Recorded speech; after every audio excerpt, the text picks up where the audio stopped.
الحمد لله نحمده ونستعينه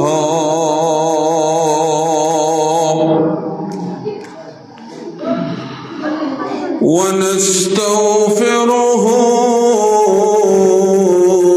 ونؤمن به ونتوكل عليه ونعوذ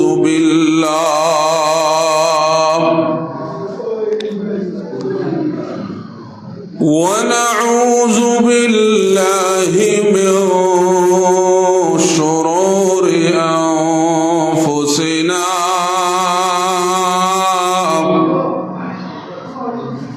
ومن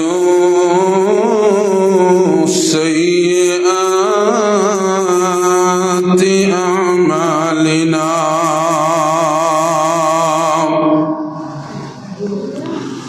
ونعوذ بالله من شرور أنفسنا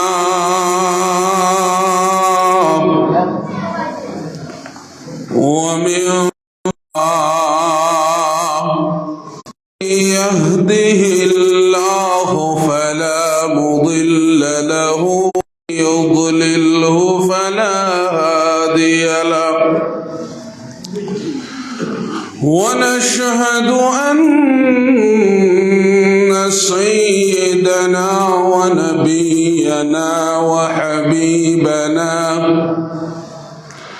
وشفيعنا وإمامنا ومولانا محمدا عبده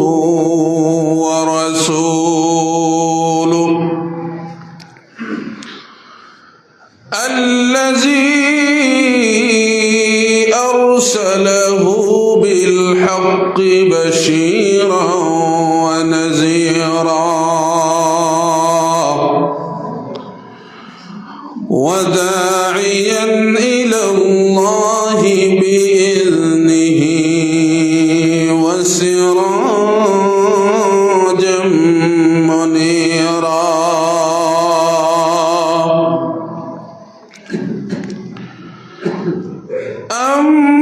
أما بعد فقد قال الله سبحانه وتعالى في كلامه المجيد والفرقانه الحميد فأعوذ بالله من الشيطان الرجيم بسم الله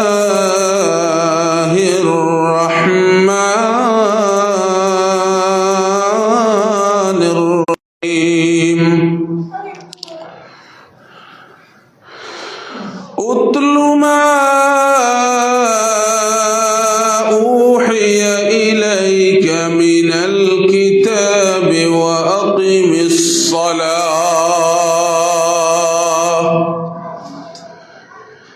إن الصلاة تنهى عن الفحشاء والمنكر ولذكر الله أكبر والله يعلم ما تصنعون. وعن النبي صلى الله عليه وسلم أنه قال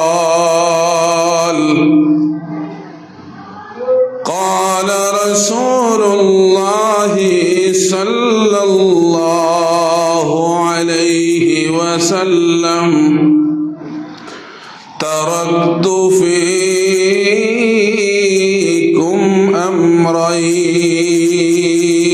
أمرين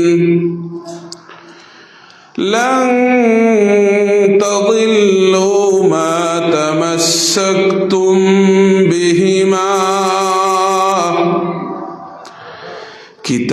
كتاب الله وسنة رسوله قال النبي صلى الله عليه وسلم وقال الله سبحانه وتعالى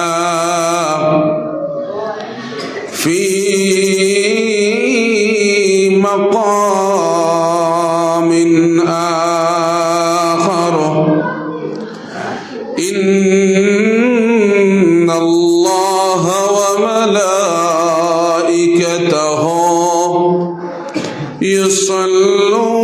يصلون على النبي يا أيها الذين آمنوا صلوا عليه وسلموا تسليما وصلى الله على سيدنا ومولانا محمد وعلى آله وأصحابه وسلم وصلى الله على سيدنا ومولانا محمد وعلى آله وأصحابه وسلم لا إله إلا الله لا إله إلا الله لا إله إلا الله لا إله إلا الله لا إله إلا الله جور لا إله إلا الله لا إله إلا الله ذكر کرو مومن گان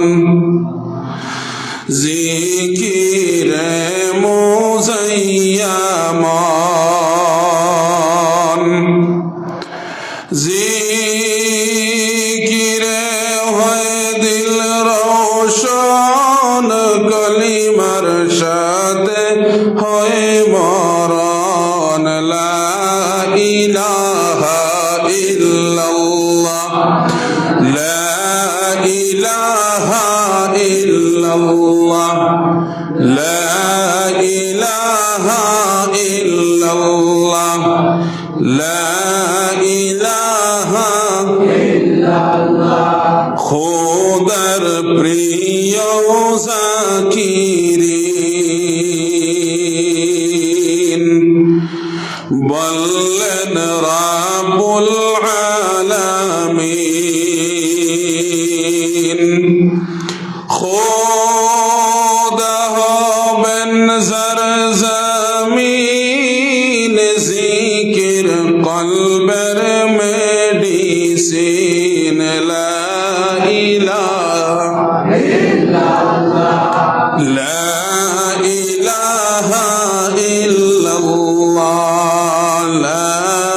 ইলাহা ইল্লাল্লাহ জিকির করো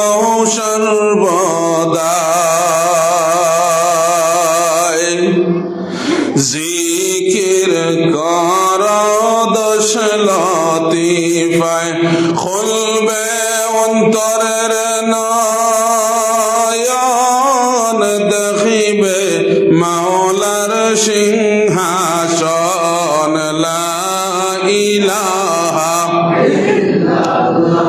আরো জোরে লা ইলাহা ইল্লাল্লাহ লা ইলাহা ইল্লাল্লাহ লা ইলাহা ইল্লাল্লাহ লা ইলাহা মুহাম্মাদুর রাসূলুল্লাহ সাল্লাল্লাহু আলাইহি ওয়াসাল্লাম। মুহতারাম, আজকের এই জলসার সম্মানিত সদর সাহাব, কাবিলে ইহতিরাম হযরতে উলামায়ে কেরাম, আল্লাহ এবং আল্লাহর রসুলের আশিক উম্মত হল, বিশেষ করিয়া অত্যন্ত বয়স্ক আমার বৃদ্ধ বাবাও হল, এবং এত মেহনত করিয়া এই প্রোগ্রামের আয়োজন করনেওয়ালা এবং শিরকত করনেওয়ালা নওজোয়ান ভাই হল, আর স্পেশালি আমার পর্দার আড়ালের সম্মানিতা স্নেহের মা এবং বইন হল, সবাইরে সর্বপ্রথম সালাম জানাই, আসসালামু আলাইকুম ওয়া রাহমাতুল্লাহি ওয়া বারাকাতুহু। সাহাব হল, দুস্থ হল আর বুজুর্গ হল, আমি এক গুনাহগার। গতবার আপনার সামনে আইসলাম, অনেকর ইয়াদ আছে, হয়তো কিছু মানুষের ইয়াদ আছে, খরর গুরুর ইয়াদ ওয়াদ নাই, ওলানি অবস্থা। এমন এক মায়া আপনারা করছেন, ও মায়ার টানে, গতবার কুর ভালোবাসার টানে একমাত্র আইসি জমিন, না হয় মনে হয় দাওয়াত রাখতাম না, কিছু পেরেশানি আছে। যাই হোক, আল্লাহ যেহেতু আমি এক নাদান রে আনিয়া আপনার সামনে বইছেন দিনের আলোচনা হল করার লাগিয়া, আর আপনার আরে আল্লাহ বিভিন্ন গৌর তাকিয়া বিভিন্ন মায়ের সন্তান হলরে আলাদা আলাদা ভাবে সিলেকশন করিয়া দিনের মজমুআত এই সময়ত আনিয়া বইয়া দিনের মাথতা হল শোনার তৌফিক দিছেন। ইতা খুদা কি কসম, আমরা খেয়রর ব্যক্তিগত কোনো বাহাদুরি নাই ভাই, খেয়রর মাঝে বিন্দু পরিমাণ ই শক্তি নাই যে শক্তির মাধ্যমে আপনারে আপনার জীবনটাকে ফ্রি রাখবা আর একটা সময় বার করিয়া দিনের মজমুআত আইয়া শিরকত করবা। কিতার লাগি কেন কইলাম, আপনি যদি উদাহরণ চাইন, একবার আপনার চারিদিকে নজর করেন, এ জমিনে কত মানুষ কত কিচ্ছু লইয়া ব্যস্ত, এ জমিনে কত মানুষ কত পেরেশানি হইয়া পেরেশানদার হইয়া বই রয়েছে, কত মানুষ কত বড় বড় বেমারর মাঝে পড়ি রয়েছে। আপনি একবার হাটিয়া হইয়ার আপনি একবার গাড়িয়ে যান, শিলচর মেডিকেল কলেজে গিয়া দেখেন অনেক রুগিয়ে বেডর মধ্যে জায়গা না পাইয়া ফ্লোর আর টাইলসের মধ্যে পড়িয়া গড়িয়াইতরা। হায় হায়, একবার গেলে দেখা যায় কতই না কষ্ট লাগে। আল্লাহ আমরার এই দুনিয়ার জমিনের तमाम মুশকিলাত তাকিয়া, तमाम বিমার আজার তাকিয়া, तमाम আপনার অসুবিধা হল তাকি ফারিক করিয়া, যেই সময় দুনিয়ার तमाम মানুষ বাজারে থাকে, দোকানে থাকে, মোবাইল টিপে, আর না হয় গরো হুতিয়া নমাজ না পড়িয়া মোবাইল গান শুনি শুনি ঘুমায়, ও সময় এখানে আল্লাহ আনিয়া দিনের মজমুআত আমরা সারারে বইবার তৌফিক দিছেন। এর লাগি সেই রব্বুল ইজ্জত ওয়াল জালালের একবার অন্তরর অন্তঃস্থল তাকি শুকরিয়া আদায় করি। আমার লগইয়া জুরে হকুয়া আলহামদুলিল্লাহ। সাহাব হল, দুস্থ হল আর বুজুর্গ হল, মসজিদে নববীর মাঝে আল্লাহর নবী জনাবে মুহাম্মদুর রাসূলুল্লাহ সাল্লাল্লাহু আলাইহি ওয়াসাল্লাম বইয়া সাহাবায়ে কেরাম হলরে দরস দিতরা। হঠাৎ করে মসজিদের সামনে দিয়া হযরত উসমান ইবনে আউফ রাদিয়াল্লাহু তাআলা আনহু মসজিদে নববীর সামনে আয়া হাজির হইয়া যখন দেখতে পাইলা আল্লাহর নবী মসজিদে নববীর ভিতরে বইয়া ফজরের নামাজের পরে সাহাবায়ে কেরাম হলরে দরস দিতরা। হঠাৎ করে হযরত উসমান রাদিয়াল্লাহু তাআলা আনহু সেই মসজিদে নববীর ভিতরে আগমন করলা। আল্লাহর নবীর সামনে গিয়া আল্লাহর নবীরে সালাম জানায়া আল্লাহর নবীরে ডাক দিয়া কইল, ও আল্লাহর নবী, আমি উসমানে আর সইতে পারি না, আমার ভিতরে একটা জ্বালায়ার যন্ত্রণায় খাইলার। ও আল্লাহর নবী, আমি একটা কথা জানার লাগি আপনার দরবারে হাজির হইছি। ও আল্লাহর নবী, আমারে একটা কথা আপনি কইয়া দেখুয়া, জমিন মানুষে কোন আমাল করলে মানুষ অতি তাড়াতাড়ি আল্লাহর সন্নিকট হতে পারে? হযরতে উসমান রাদিয়াল্লাহু তাআলা আনহু কিতা কইছেন, ও আল্লাহর নবী, এমন কোন আমল আপনি আমারে কইয়া দেন যে আমল মানুষে জমিন করলে মানুষ অতি তাড়াতাড়ি আল্লাহর শরণাপন্ন, আল্লাহর সন্নিকট কাছে যাইতে পারে, প্রিয় হতে পারে। আল্লাহর নবী হযরতে উসমান রাদিয়াল্লাহু তাআলা আনহুরে ডাক দে আর কোন, ও উসমান, জমিন ও মানুষে ঈমান আনার পরে সব থেকে বড় ইবাদত, সব থেকে বড় আমাল হইল কি নামাজ। কিন্তু হে উসমান, জমিন ও নামাজ হইতেও আল্লাহর কাছে অতি প্রিয়, আল্লাহর কাছে অতি সম্মানী এমন কোন আমল আছে রে উসমান, যেই আমাল রে কেন্দ্র করিয়া মানুষ অতি তাড়াতাড়ি আল্লাহর সন্নিকট হতে পারে? ও উসমান, ভালো করে জানিয়া রাখো, শুধু যে নামাজ হইতেও প্রিয়, যদিও নামাজ সবচেয়ে বড় ইবাদত, কিন্তু নামাজ হইতেও অতি প্রিয়, তার সাথে মানুষের পকেট তাকিয়া তার কষ্টে উপার্জিত অর্থ সম্পদ বাহির করিয়া খেও খেওর সহজে দান করে না। ও উসমান, মানুষে তার পকেট তাকি অর্থ সম্পদ বাহির করিয়া কোন মানুষরে দান আর সদকা করলে তার চেয়েও বেশি, তার চেয়েও সম্মানী আল্লাহর কাছে কোন আমাল হতে পারে, যেই আমাল করলে মানুষ অতি তাড়াতাড়ি আল্লাহর সন্নিকট হতে পারে? হযরতে উসমান রাদিয়াল্লাহু তাআলা আনহু পেরেশান হইয়া, আগ্রহী হইয়া আল্লাহর নবীরে ডাক দিয়া কইলা, ইয়া রাসূলুল্লাহ, আর বিলম্ব না করিয়া ও কোন আমল, ওখান তা আপনি আমারে আর দেরি না করিয়া কইয়া দেখুয়া, ইয়া রাসূলুল্লাহ, কোন আমল করলে মানুষ অতি তাড়াতাড়ি আল্লাহর সন্নিকট হতে পারে? আল্লাহর নবী হযরতে উসমান রাদিয়াল্লাহু তাআলা আনহুরে ডাক দেন আর কইন, ও উসমান, ভালো করে শুনিয়া রাখো, কান খুলিয়া শুনিয়া রাখো, এবং আমার আখেরি জমানার আমার টুটাবাটা, আমার অত্যন্ত মহব্বতের স্নেহের উম্মতগুলোর কাছে সেই মেসেজটা পৌঁছাইয়া দাও। কোন মানুষ যদি অতি তাড়াতাড়ি আল্লাহর সন্নিকট হতে চায়, জমিন হে যেন সর্বপ্রথম বেশি বেশি করে আল্লাহর শুকরিয়া আদায় করে। একবার কইতানা নি সুবহানাল্লাহ। আল্লাহর নবী কিতা কইছেন যে নামাজ ঈমান আনার পরে সবথেকে বড় ইবাদত, সবথেকে বড় আমাল, লেকিন নামাজ হইতেও আল্লাহর কাছে প্রিয় হইল গিয়া আল্লাহর শুকরিয়া আদায় করা। ফগেটটা কি কোনো মানুষের সহজে একটা পয়সা খেয়ে খেয়ে দেয় নিবা? দেয় না, টেকার লাগি মানুষের বড় মায়া। লেকিন মানুষে তার ফগেটটা কি পয়সা বাইর করিয়া দান সদকা করলে এগুর দরওয়াজা বহুত বড়, এগুর সম্মান আল্লাহর কাছে বহুত জিয়াদা। লেকিন उससे भी बेहतर है, एत्तकियो आरो अल्लाहर काছে দামি, এত্তাকি আল্লাহর কাছে আরো কিমতি, যে আমালের নাম হইল গিয়া সেই আমার রবের শুকরিয়া আদায় করা। এর লাগি কোন মানুষে আল্লাহর শুকরিয়া আদায় করার জন্য কৃপণতা না করে। যে মানুষে আল্লাহর শুকরিয়া আদায় করার কৃপণতা করে, এই জমিন আর হতেই পারে না। এর লাগি সারায় আমার লগইয়া আর একবার আল্লাহর শুকরিয়া আদায় করকুয়া, খুকুয়া একবার আলহামদুলিল্লাহ। সাব হল, দোস্ত হল আর বুজুর্গ হল, আমি আপনার সামনে যেহেতু ইয়া হাজির হইছি,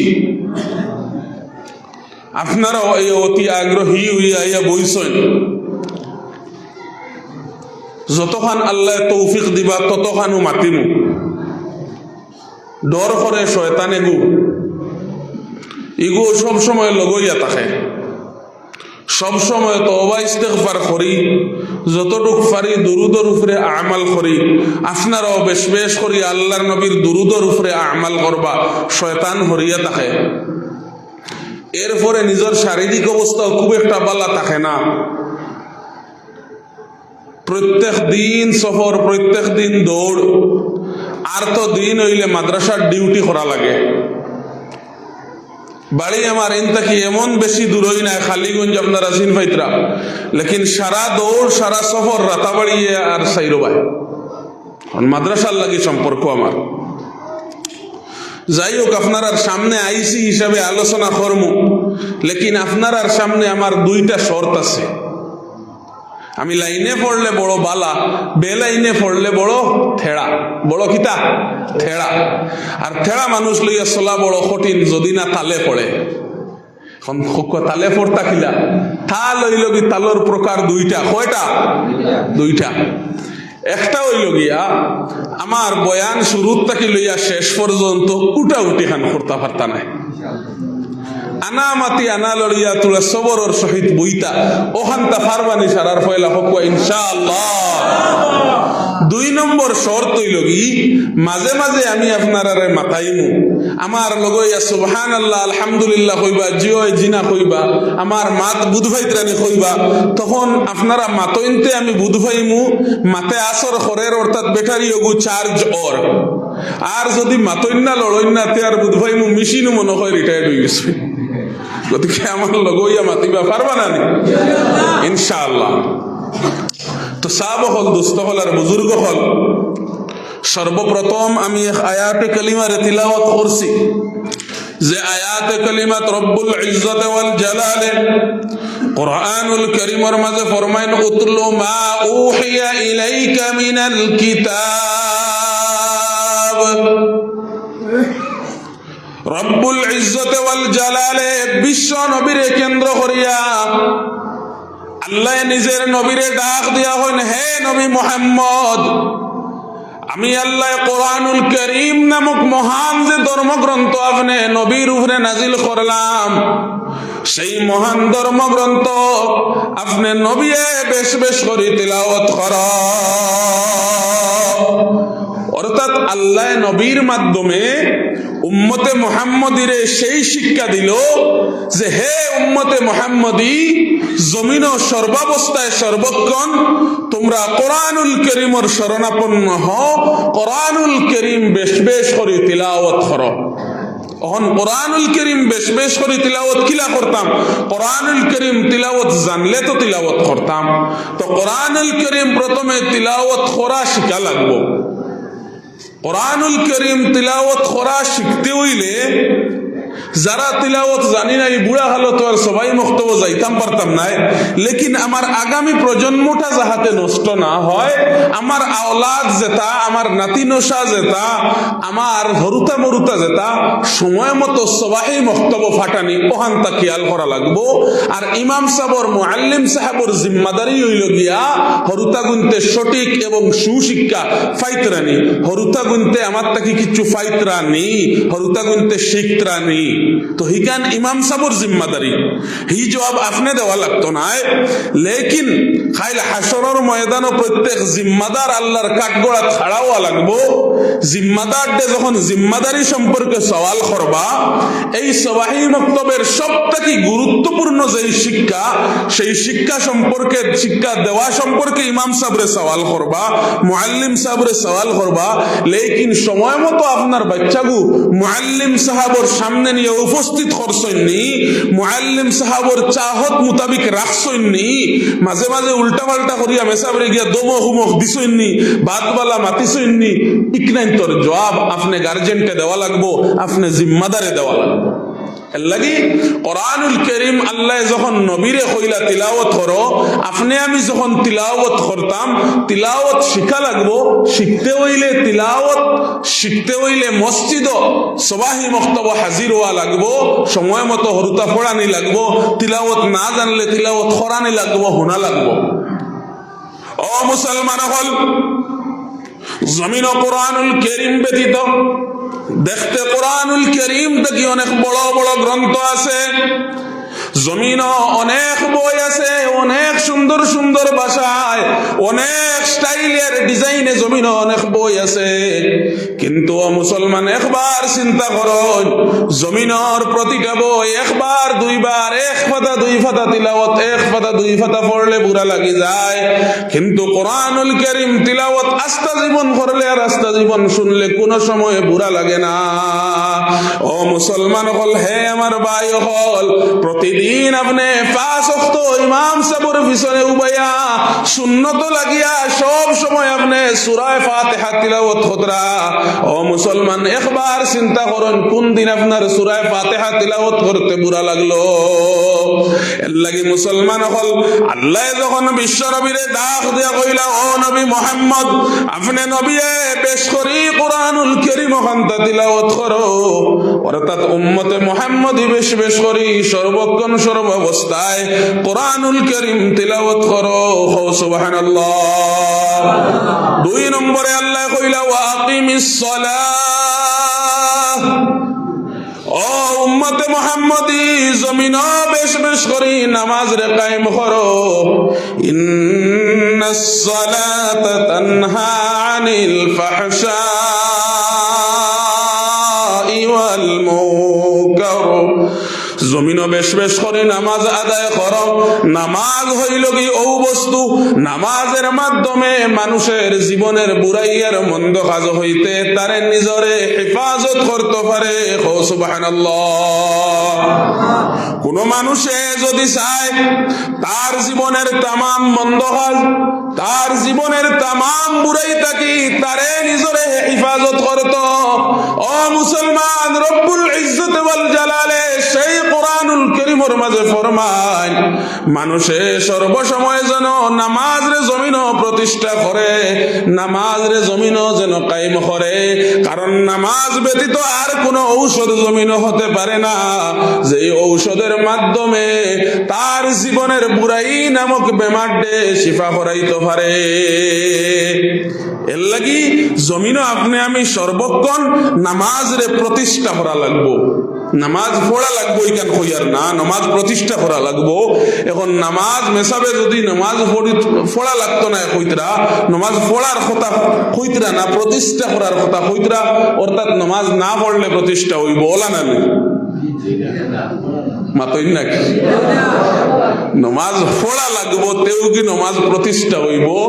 অর্থাৎ নিজর আহলে হালডে লইয়া সারায় মিলিয়া নামাজের দাওয়াত দিয়া একসাথে সারা যখন আপনার রিশতাদার তাকি লইয়া, আওলাদ তাকি লইয়া, দারো হাসার গোরাইন তাকি লইয়া, মহল্লা পর্যন্ত সারায় যখন বেশ করি একসাথে বেড়াইন দেয়া মসজিদ ও জমাআতর সহিত নামাজ রে আদায় করমু নামাজের চাহত মোতাবিক, তখন নামাজ প্রতিষ্ঠা হইব। তো নামাজ পড়া লাগবো এবং নামাজ রে প্রতিষ্ঠা করা লাগবো। ও মুসলমান, নামাজি মানুষের লাগি কাইলে হাসরের ময়দান আল্লাহ সব থেকে বড় পুরস্কার রাখছে। ও মুসলমান, নামাজি মানুষের লাগি কাইলে হাসরের ময়দান আল্লাহ জান্নাত নামক নিয়ামত তৈয়ার করিয়া রাখলাম। আর বেনামাজি হলর লাগিয়া এত ভয়াবহ জাহান্নাম খাইলে হাসরের ময়দান আল্লাহ সৃষ্টি করিয়া রাখলা। মুসলমান, ও মুসলমান, আল্লাহর নবী সাহাবায়ে কেরাম হলরে সম্বোধন করিয়া কোরআনুল কারীমের আয়াত রে তিলাওয়াত করন আর সাহাবায়ে কেরাম হলরে বুঝাইয়া দেন আর পড়নিয়া আইয়ুহাল্লাযীনা আমানু أنفسكم وأهليكم نارا وقودها الناس والحجارة عليها ملائكة غلاظ شداد عليها ملائكة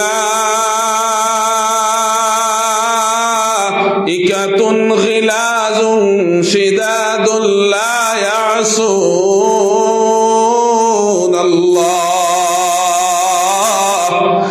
لا يعصون الله ما أمركم ويفعلون ما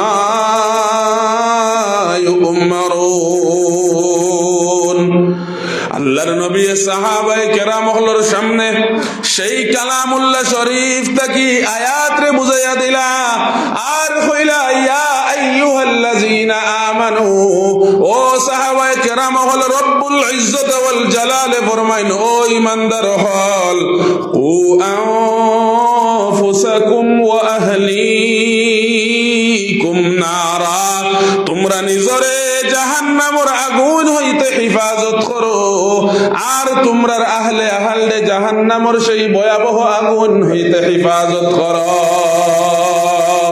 সাহাবায়ে কেরাম হলরে যখন হইলা ও সাহাবায়ে কেরাম হল নিজরে জাহান্নামের আগুন হইতে হিফাজত করো আর নিজর আহলে আহলে জাহান্নামের আগুন হইতে হিফাজত করো ও মুসলমান সাহাবায়ে কেরাম হলে আবার বিশ্ব নবীরে ডাক দিয়ে সওয়াল করেন আর কোন ইয়া রাসূলুল্লাহ নিজরে জাহান্নামের আগুন হইতে হিফাজত করিয়া নিজর আহলে আহলে জাহান্নামের আগুন হইতে কেমনে হিফাজত করি আল্লাহর নবী সাহাবায়ে কেরাম হলরে ডাক দেন আর কইন ও সাহাবায়ে কেরাম হল নিজরে যদি জাহান্নামের আগুন হইতে হিফাজত করতে চাও আর নিজর আহলে আহলে জাহান্নামের আগুন হইতে হিফাজত করতে চাও তাইলে জমিন সর্বক্ষণ সব সময় বেশি বেশি করে নেক আমল করো আর জীবনে বদ আমল থাকি নিজরে হিফাজত করিয়া রাখো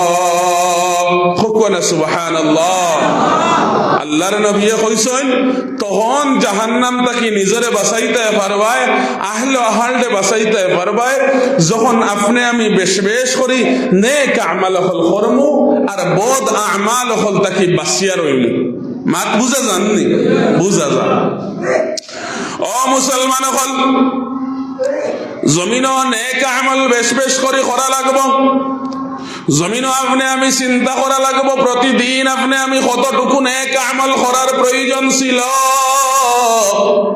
জমিন কতটুকু নেক আমল করার আদেশ আমার রবে আমারে দিয়া দিলা আর কতখান নেক আমল আমি করি আর জমিন আমি কতটুকু নেক আমল করার কথা ছিল আর কতটুকু শুধু করি আর তাও না বরং কতটুকু বদ আমল আর বেখাসলতির মাঝে আপনি আমি মিশেছি ও মুসলমান আপনি আমি যখন সেই কথাটার চিন্তা করমু আপনি আমি নেক আমলের দিকে ঘুরি জিমু ঠিক কিনা এর লাগে মুসলমান হল বেশ বেশ করে নেক আমল করা দরকার কিন্তু নেক আমল হল তেমনি ভাবে করা দরকার যেমনি ভাবে নেক আমল আমার রবের দরবারে গ্রহণ হয় কেননা আল্লাহ রব্বুল ইজ্জত ওয়াল জালালে কুরআনুল কারীমের অন্য আয়াতের মাঝে ফরমায় ওয়া মা মানাআহুম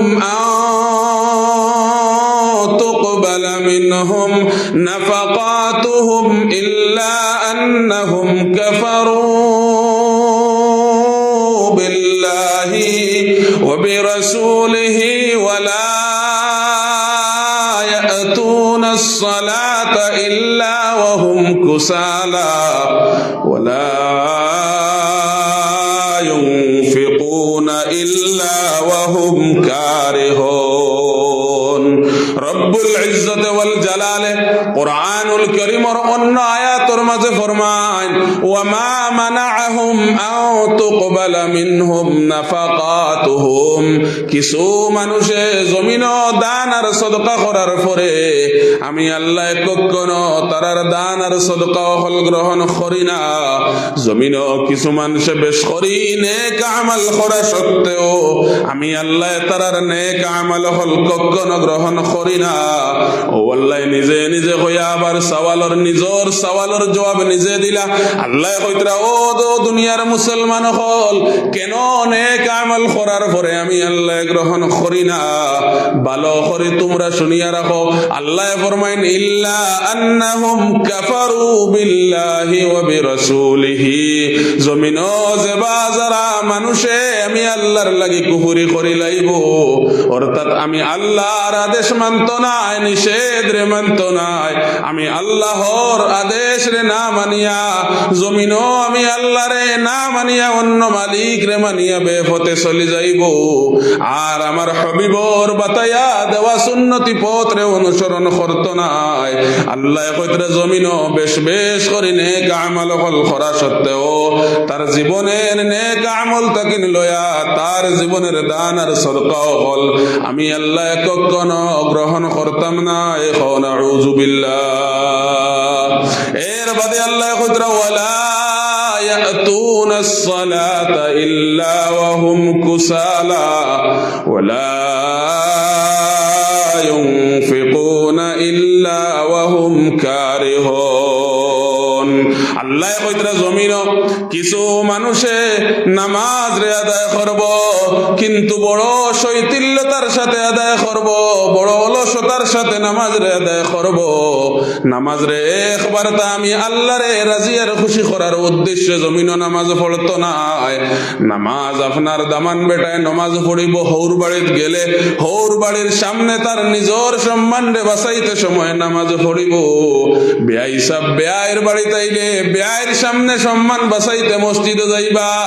যুবক ভাই আপনার জমাতি মানুষ পাইলে তবলিগর মানুষ পাইলে চাপর মাঝে পড়িয়া সম্মান রক্ষার্থে চাপো পড়িয়া মসজিদে গিয়া হাজির হইব। আল্লাহ ফরমাইন একবার তা আমারে সন্তুষ্টি করার লাগিয়া আমি রবের সন্তুষ্টি অর্জনের জন্য একটা বার আমার গোলামে নামাজ পড়তো নাই, বরং মানুষের চাপে পড়িয়া জমিনও মানুষের দেখানির লাগিয়া নামাজ পড়বো। আর নামাজও গিয়া বাজারের তামাম খরচর হিসাব করব। নামাজ পড়িয়া কোন জিন্নাতি যাইতো, নামাজ পড়িয়া কোন দোকানে যাইতো, নামাজ পড়িয়া মোবাইল বার করিয়া কোন বেপরদা নারীর ভিডিও দেখতো, আমার গোলামে নামাজের মধ্যে চিন্তা করব। আল্লাহ ফরমাইন এই ধরনের নামাজ পড়া সত্ত্বেও আমি আল্লাহ কখনো তার নেক আমল গ্রহণ করতাম না। এখন আউযু বিল্লাহ। এরপরে আল্লাহ ফরমাইন আরো কিছু মানুষ আছে এ জমিন যারা দান আর সদকা হল সাধারণত করত নাই। আমি আল্লাহ তারারে এত রিজিকর ব্যবস্থা দেওয়ার পরে এত সম্পদ তারারে দেওয়ার পরে তারা আমার রাস্তায় খরচ করত নাই।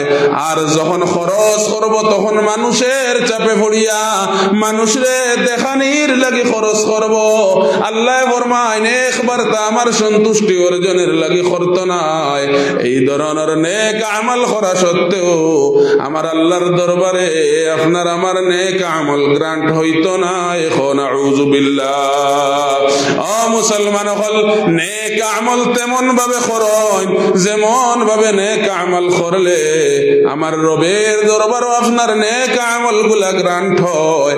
আর যেই নেক আমলে আপনার জীবনের বদ আমল হইতে হেফাজত করতে পারে। ও মুসলমান, মালিক ইবনে দিনার রহমতুল্লাহ আলাইহি ওলায়তি ফাইবার আগে মালিক ইবনে দিনারর একটা মাত্র কন্যা সন্তান ছিল। ও মুসলমান, একটা মাত্র কন্যা সন্তান মালিক ইবনে দিনারর যেই দিন ইন্তেকাল হয়ে গেল, ছোট একটা মাত্র কন্যা সন্তান ছিল, এত সুন্দরী একটা কন্যা সন্তান ছিল, কিন্তু সেটার একদিন ইন্তেকাল হয়ে গেল। মালিক ইবনে দিনার রহমতুল্লাহ আলাইহি কিতাবর মাঝে স্পষ্ট ভাষায় লেখলা, আমার একটা মাত্র কন্যা সন্তান যেই দিন ইন্তেকাল হইল আর আমার কন্যা সন্তানটারে আমি দাফন করিয়া আইলাম, আমার কলিজার মধ্যে বড় আঘাত লাগলো। আমার মেয়ের টানে মেয়ে হারানোর যন্ত্রণায় আমি আর সইতে পারি না। আমার মেয়ে হারানোর বেদনায় আমি নামাজ ছাড়িয়া, রোজা ছাড়িয়া, রবের ইবাদত ছাড়িয়া, পরিবার পরিজন ছাড়িয়া, নিজের শরীরের পাকিজিগির দিকে খেয়াল না রাখিয়া শুধু খান্দিতে লাগলাম। খান্দি খান্দি ঘর ছাড়িয়া রাস্তার কিনারে কিনারে ঘুরতে লাগলাম। আমি রাস্তার কিনারে কিনারে হাঁটতে আসি আর শুধু আমার সেই কলিজার টুকরা মেয়েটারে খুঁজাইতে আসি। মালিক ইবনে দিনার রহমতুল্লাহ আলাইহি কিতাবের মধ্যে লেখলা, আমার সেই হারানো মেয়েটারে, একটা মাত্র মেয়ে সন্তান ছিল, সেই জন্য আমার মেয়েটার জন্য বেশি মহব্বত ছিল। আমার মেয়েটা হারানোর পরে আমার মেয়েটারে খুঁজানির লাগিয়া যখন আমি সব কিছু ছাড়িয়া রাস্তার কিনারে কিনারে হাঁটতে লাগলাম, রাস্তার কিনারে কিনারে আমি হাঁটতে আসি, কয়েকদিন পরে যখন আমার একটু ক্লান্তি আইল শরীর, একটু ঘুমের প্রয়োজন হইল, আমি তাকাইয়া দেখলাম রাস্তার কিনারে বড় একটা গাছ আছে, আর গাছের গুড়ার মধ্যে, গাছের জড়োর মধ্যে আরাম করতে লাগলাম। আমার যখন বুঝ পাইছি আর শরীরে কাম করে না, আমার পার সামনের দিকে যার না, কয়েকদিন হইল শুধু মেয়ের যন্ত্রণায় চকুর পানি ফেলাইতে আসি আর শুধু কানতে আসি। যখন হেরান হইলা ঘুম আইল, গাছের জড়োর মাঝে রাস্তার সাইডে রৌডর পাশে মাথা লাগায়া মালিক ইবনে দিনার সেখানো ঘুমাই গেলা। আর আমি সামনে দিয়া পাগলের মতো দৌড়াইতে আসি। মালিক ইবনে দিনার রহমতুল্লাহ আলাইহি কিতাবর মাঝে লেখলা, আমার জীবনে এত ভয়ঙ্কর সাপ তো আমি দেখি নাই। এই জীবনে তো ভয়ঙ্কর সাপ হতে পারে সেটাও আমি জীবনে কল্পনা করি নাই। এত বড় আকারের, এত মোটা আকারের, এত ভয়ঙ্কর এক সাপ আমার জীবনের কল্পনার বাহিরে ছিল। সেই সাপে আমারে পিছন দিয়া তাড়াইতে আছে, আর মরুভূমির মাঝে দিয়া আমি সামনে হইয়া দৌড়াইতে আসি। আমি দৌড়াইতে দৌড়াইতে এক সময় একটা পাহাড়ের কিনারায় আইলাম, আর পাহাড়ের নিচে আইয়া দেখতে পাইলাম একজন সাদা পোশাক পরিহিত বৃদ্ধ লোক। আর বৃদ্ধ লোকের সম্পূর্ণ শরীরের পোশাক সাদা, আর মাথার চুল তাকিন লইয়া, দাড়ি তাকিন লইয়া শরীরের প্রত্যেকটা লোম পর্যন্ত সাদা হয়ে গেছে। অর্থাৎ পুরা লোক অত্যন্ত বৃদ্ধ, অত্যন্ত বয়স্ক, অত্যন্ত রোগা, অত্যন্ত হালকা, অত্যন্ত চিকন একজন লোক। তারপরেও যখন এই একজন মানুষ, আমি সেই বৃদ্ধ লোকরে দেখিয়া আমি কিছুটা সাহস পাইলাম। বৃদ্ধ লোকের সামনে গিয়া কইলাম, হে বৃদ্ধ বাবা যান, আপনি আমারে ওই সাপটা পিছনের দিকে তাকাইয়া দেখুন, এত ভয়ঙ্কর একটা সাপে আমারে তাড়াইতে আছে। ওই সাপটারে আপনি পারলে মারুন, আর আমার জানটা এখান থেকে বাঁচাইয়া দেন। মালিক ইবনে দিনার রহমতুল্লাহ আলাইহি কিতাবর মাঝে লেখলা, আমি যখন বৃদ্ধ লোকরে ডাক দিয়া কইলাম সাপটারে মারার লাগিয়া, বৃদ্ধ লোকে হাসি হাসি আমারে উঠিয়া কইন, হে মালিক ইবনে দিনার, তুমি কি সেই কথাটা চিন্তা করো নাই? সেই সাপটা আমার হইতে অনেক বড় আকৃতির, সেই সাপটা আমার হইতে বড় শক্তিশালী। আমি বৃদ্ধ লোকে এই শক্তিশালী, এই ভয়াবহ সাপরে মারার শক্তি রাখি না, সুতরাং আমি এই সাপরে মারতাম পারতাম না, কারণ এই সাপের ক্ষমতা আমার হইতে হাজার হাজার গুণ বেশি। আমি এই সাপর মোকাবিলা কখনো করতে পারি না। তুমি যেহেতু তোমার জানের ভিক্ষা চাইছো আমার সামনে, আল্লাহর ওয়াস্তে তোমারে আমি শুধুমাত্র একটা পরামর্শ দিতে পারি, যেই পরামর্শের মাধ্যমে হয়তো তোমার হেফাজত হইতে পারে। হে মালিক ইবনে দিনার, আমার পিছনে ওই যে উঁচু পাহাড় তুমি দেখরায়, সেই উঁচু পাহাড়ের দিকে দৌড়াই দৌড়াই উঠতে থাকো। না জানি পাহাড়ের দিকে তোমারে উঠার দেখিয়া সাপ হয়তো পিছন থেকে ঘুরে যেতে পারে। মালিক ইবনে দিনার রহমতুল্লাহ আলাইহি কিতাবর মাঝে লেখলাম, আর তখন কোন রাস্তা না পাইয়া যখন পাহাড়ের দিকে দৌড়াই দৌড়াই উঠতে লাগলাম, আমার আর পায়ে মানে না, আমি ফাড়া মারার জায়গা পাই না, অত্যন্ত জঙ্গল সেই পাহাড়। আমি হাত দিয়া গাছের ডালের মধ্যে ধরিয়া, হাঁটু মাটির মধ্যে গাছের ডালের মধ্যে লাগাইয়া হাঁটু দিয়া যখন উঠতে লাগলাম, অত্যন্ত কষ্টের মাধ্যমে মাধ্যমে অনেক সময় সেই পাহাড়ের দিকে উঠার পরে সেই পাহাড়ের একটা সূরা পাইলাম। পাহাড়ের সূরার মধ্যে যখন আমি গিয়ে উপস্থিত হইলাম, সেখানে আমি দেখতে পাইলাম এত সুন্দর অট্টালিকা, এত সুন্দর বিল্ডিং আর বালাখানা, এত সুন্দর ভাবে সাজসজ্জিত, আর বিল্ডিং এর সামনে বালাখানার সামনে এত সুন্দর সুন্দর সজ্জিত ফুল বাগান। সেখান থেকে অনেক সুগন্ধ আমার নাকে লাগতেছে। আমার জীবনে সেই সুগন্ধটা আর পাই নাই। আমার জীবনে এত সুন্দর বিল্ডিং বালাখানাও হতে পারে, সেটাও আমি জীবনে কল্পনা করি নাই। মালিক ইবনে দিনার রহমতুল্লাহ আলাইহি কিতাবর মাঝে লেখলা, আমি তখন দেখতে পাইলাম সেই সুন্দর সুন্দর বড় বড় বিল্ডিং আর বালাখানার ভিতর তাকিয়া ছোট ছোট খসি খাসা বাচ্চারা দৌড়াই দৌড়াই বাহিরের দিকে আইতে আছে, আর ফুল বাগানোর মাঝে তারা খেলাধুলা করতে আছে, আর সেখানোর সৌন্দর্য বুক করতে আছে। হঠাৎ করে আমার কানের মধ্যে একটা শব্দ আইল। একটা বালাখানার ভিতরে তাকিয়া আরে একটা মেয়ে সন্তানে ডাকিয়া আর একটা শিশুরে করে, হে আমার সাথী, যাও বাহিরে, তোমার বাবা আইছেন, তোমার বাবার সাথে তুমি গিয়ে মোলাকাত করো। মালিক ইবনে দিনার রহমতুল্লাহ আলাইহি কিতাবর মাঝে লেখলা, আমি তখন দেখতে পাইলাম বালাখানার দরজা দিয়া আমার সেই হারানো মেয়েটা দৌড়াই দৌড়াই বাহির হইয়া আইতে আছে। আমার মেয়েটারে দেখিয়া আমি আমার চোখের জল আর আটকাইতে পারি নাই, টফটফাইয়া আমার চোখের জল পড়া আরম্ভ হয়ে গেল। ও মুসলমান হল, যে মানুষের এ জমিন সন্তান নাই হে জানে সন্তান কারে হয়। মালিক ইবনে দিনারর একটা মাত্র কন্যা সন্তান ছিল। অনেক কান্দন রবের দরবারও কান্দার পরে সেই মেয়ে সন্তান পাইছিলা। আরে সেই মেয়ে সন্তান হারাইয়া আবার যখন চোখের সামনে সেই মেয়ে সন্তান রে দেখলা, মালিক ইবনে দিনার রহমতুল্লাহ আলাইহি কিতাবের মধ্যে দেখলা আমার পুরো শরীরে দৌড় দৌড়াইয়া খাফা আরম্ভ হয়ে গেল। আমি নিজের হেফাজত করা সম্ভব হচ্ছিল না। মালিক ইবনে দিনারের সেই মেয়েটা সামনে আইয়া যখন খাড়া হইল, সর্বপ্রথম বাবারে সালাম জানাইল। বাবায় সালামর জবাব দিয়া ডাক দিয়া কইলা, হে আমার কলিজার টুকরা মেয়ে জান, তুমি এই পাহাড়ের চূড়ার মধ্যে বালাখানার মধ্যে কি করতাছ?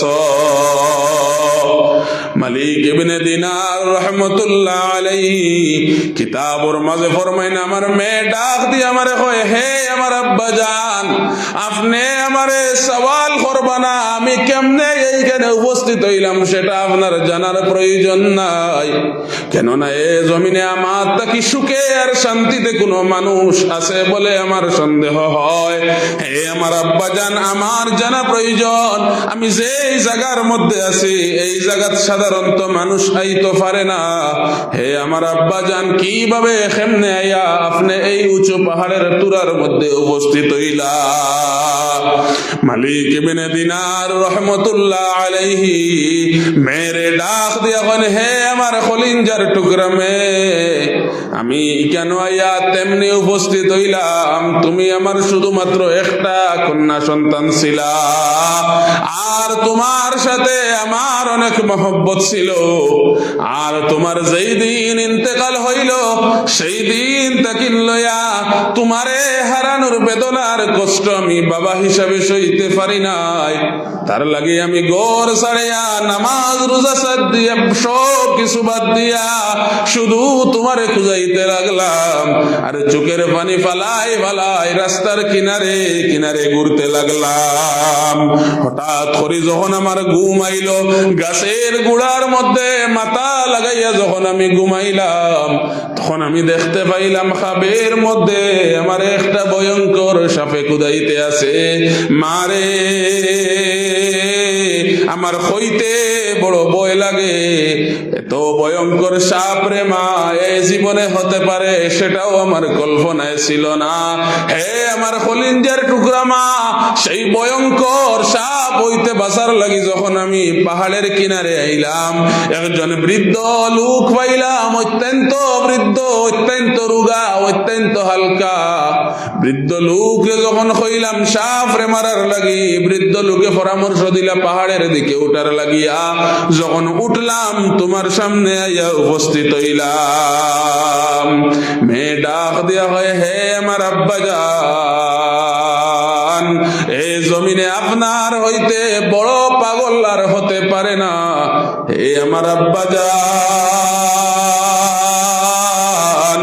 এই জমিনে আপনার হইতে নিমক হারাম আর কোন মানুষ হতে পারে না।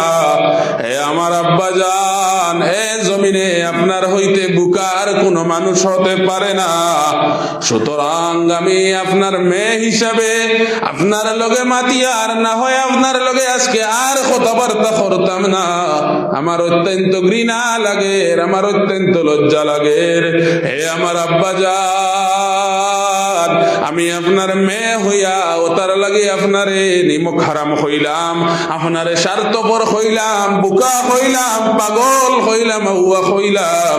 হে আমার আব্বা জান, এই যে তো ভয়ঙ্কর সাপে আপনারে তাড়াইলো, সেই ভয়ঙ্কর সাপটা কি আপনি চিনতে পারেন নাই? হে আমার আব্বা জান, এই যে তো বড় আকৃতির ভয়ঙ্কর সাপটা আপনারে তাড়াইতেছিল, সেই সাপটা হইল আপনার জীবনের বদ আমল।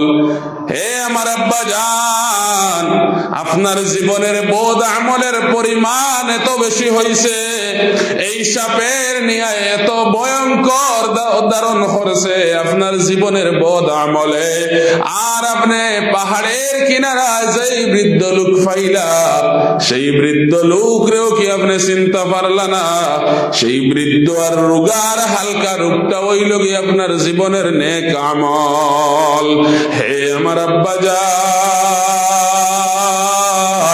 যেমনি ভাবে সেই ভয়ঙ্কর সাপের সামনে সেই বৃদ্ধ লোকে কোনো ক্ষমতা দেখাইতে পারলা না, সেই বৃদ্ধ লোক হইতে হাজার হাজার গুণ বেশি যেমনি ক্ষমতা সেই সাপের মধ্যে, তেমনি বাদে হে আমার আব্বা জান, আপনার জীবনের নেক আমল হইতে আপনার জীবনের বদ আমলের আকার অত্যন্ত বড়।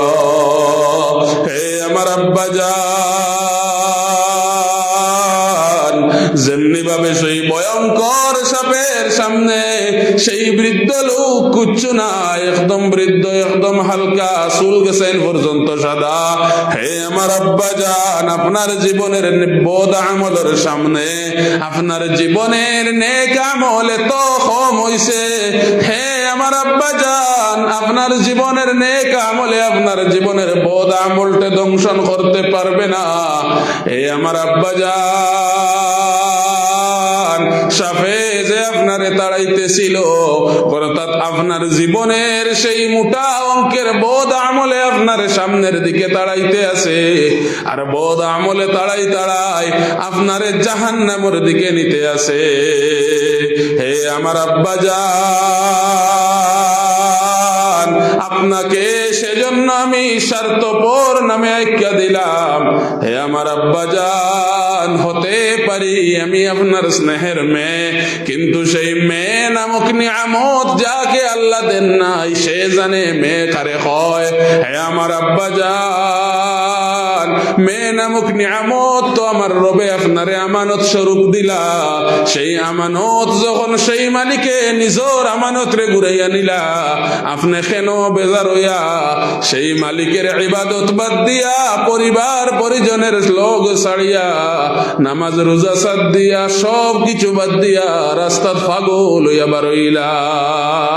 হে আমার আব্বা জান, আমি যেহেতু আপনার মেয়ে, আমি মেয়ে হিসাবে আমার পিতারে একটা মাত্র সুপরামর্শ দিয়া দিতে পারি। হে আমার আব্বা জান, জমিনও গিয়া আপনি বেশ করি নেক আমল শুরু করো। যখন আপনার বদ আমল হইতে নেক আমলের পরিমাণ বেশ হইব, আব্বা জান আপনার জীবনের বদ আমল দে নেক আমল ধ্বংস করি লাইব। মালিক ইবনে দিনার রহমতুল্লাহ আলাইহি খাব তাকে উঠিয়া সোজা সুজি ঘরের দিকে দৌড় দিলা, পাক পবিত্র হইয়া মসজিদের মধ্যে গিয়া হাজির হইয়া সর্বপ্রথম আল্লাহর কুদরতের কদম মাথা লাগাইয়া সাজদা করেন আর কইন সুবহান রাব্বিয়াল আ'লা। নামাজ পড়িয়া রবের দরবার তওবা করিয়া দোয়া করেন আর এমন ভাবে নেক আমল হল শুরু করেন, অল্প দিনের ভিতরে মালিক ইবনে দিনার রহমতুল্লাহ আলাইহি নিজরে আউলিয়া হিসাবে পরিচিতি লাভ করেন। সুবহানাল্লাহ। মাতিকান বুঝবাইছেন নাকি তা কইছি? মালিক ইবনে দিনারের নেক আমল অত্যন্ত কমে গেছিল, বদ আমল অত্যন্ত বেশি হয়ে গেছিল। আল্লাহ সিগনাল দিলা, সিগনালের মাধ্যমে মালিক ইবনে দিনারে নেক আমল বেশ করে শুরু করার ফলে কম দিনের ভিতরে নিজে এক আউলিয়া কেরাম এক অলি হয়ে গেলা। এর লাগি নেক আমল বেশ করে আপনি আমি করা লাগবো। নেক আমলে আপনার আমার জীবনের বদ আমল একবারে জ্বালাইয়া সারখার করিলায়, তখন আপনার আমার জীবন এবং আপনার আমার চলার পথ উজ্জ্বল হয়, চকুর সামনা পরিষ্কার হয়। ও মুসলমান হল, জীবনে আমি বেশ বেশ করি নেক আমল করা দরকার, পরিবারের মধ্যে শান্তি রাখা দরকার। যেমনি ভাবে বেশ বেশ করি নামাজ রে আদায় করা দরকার, নামাজ রে জমিন প্রতিষ্ঠা করা দরকার, বেশ করি দান আর সদকা হল করা দরকার। যেমনি ভাবে জমিন বেশ বেশ করি নেক আমল হল করা দরকার, তেমনি ভাবে আপনার আমার ঘরের মধ্যে শান্তি বজায় রাখা সেটাও দরকার। দরকার না? দরকার নাই? দরকার। আস্তা দিন যদি নমাজ পড়ি মসজিদে আইয়া আগর সহ যদি আপনার ইমাম সাবর করে নমাজ পড়িয়া যায় আর গরো গিয়াও যদি আপনার শুরু হয়ে যায়, হোক নাই হইল নি? গরো গিয়ালেও বেটির লাগি মাইল লাগি গেল, তে হইল নি? গরো গিয়ালেও শিকা শিখি হাঁটাহাঁটি ও আর হইল নি? গরের মধ্যে শান্তি রাখা প্রয়োজন। ও স্বামী ও পুরুষ সব থেকে বেহতর যে পুরুষের উপরে তার স্ত্রী খুশি, আর ও স্ত্রী সবচাইতে ভাগ্যবান সেই স্ত্রী জন্নতি যে স্ত্রীর উপরে তার স্বামী খুশি। ও মুসলমান হল, আপনি আমি গড় শান্তি রাখা দরকার। গড়ের মধ্যে আপনি আপনার স্ত্রীর হক আদায় করা লাগবে।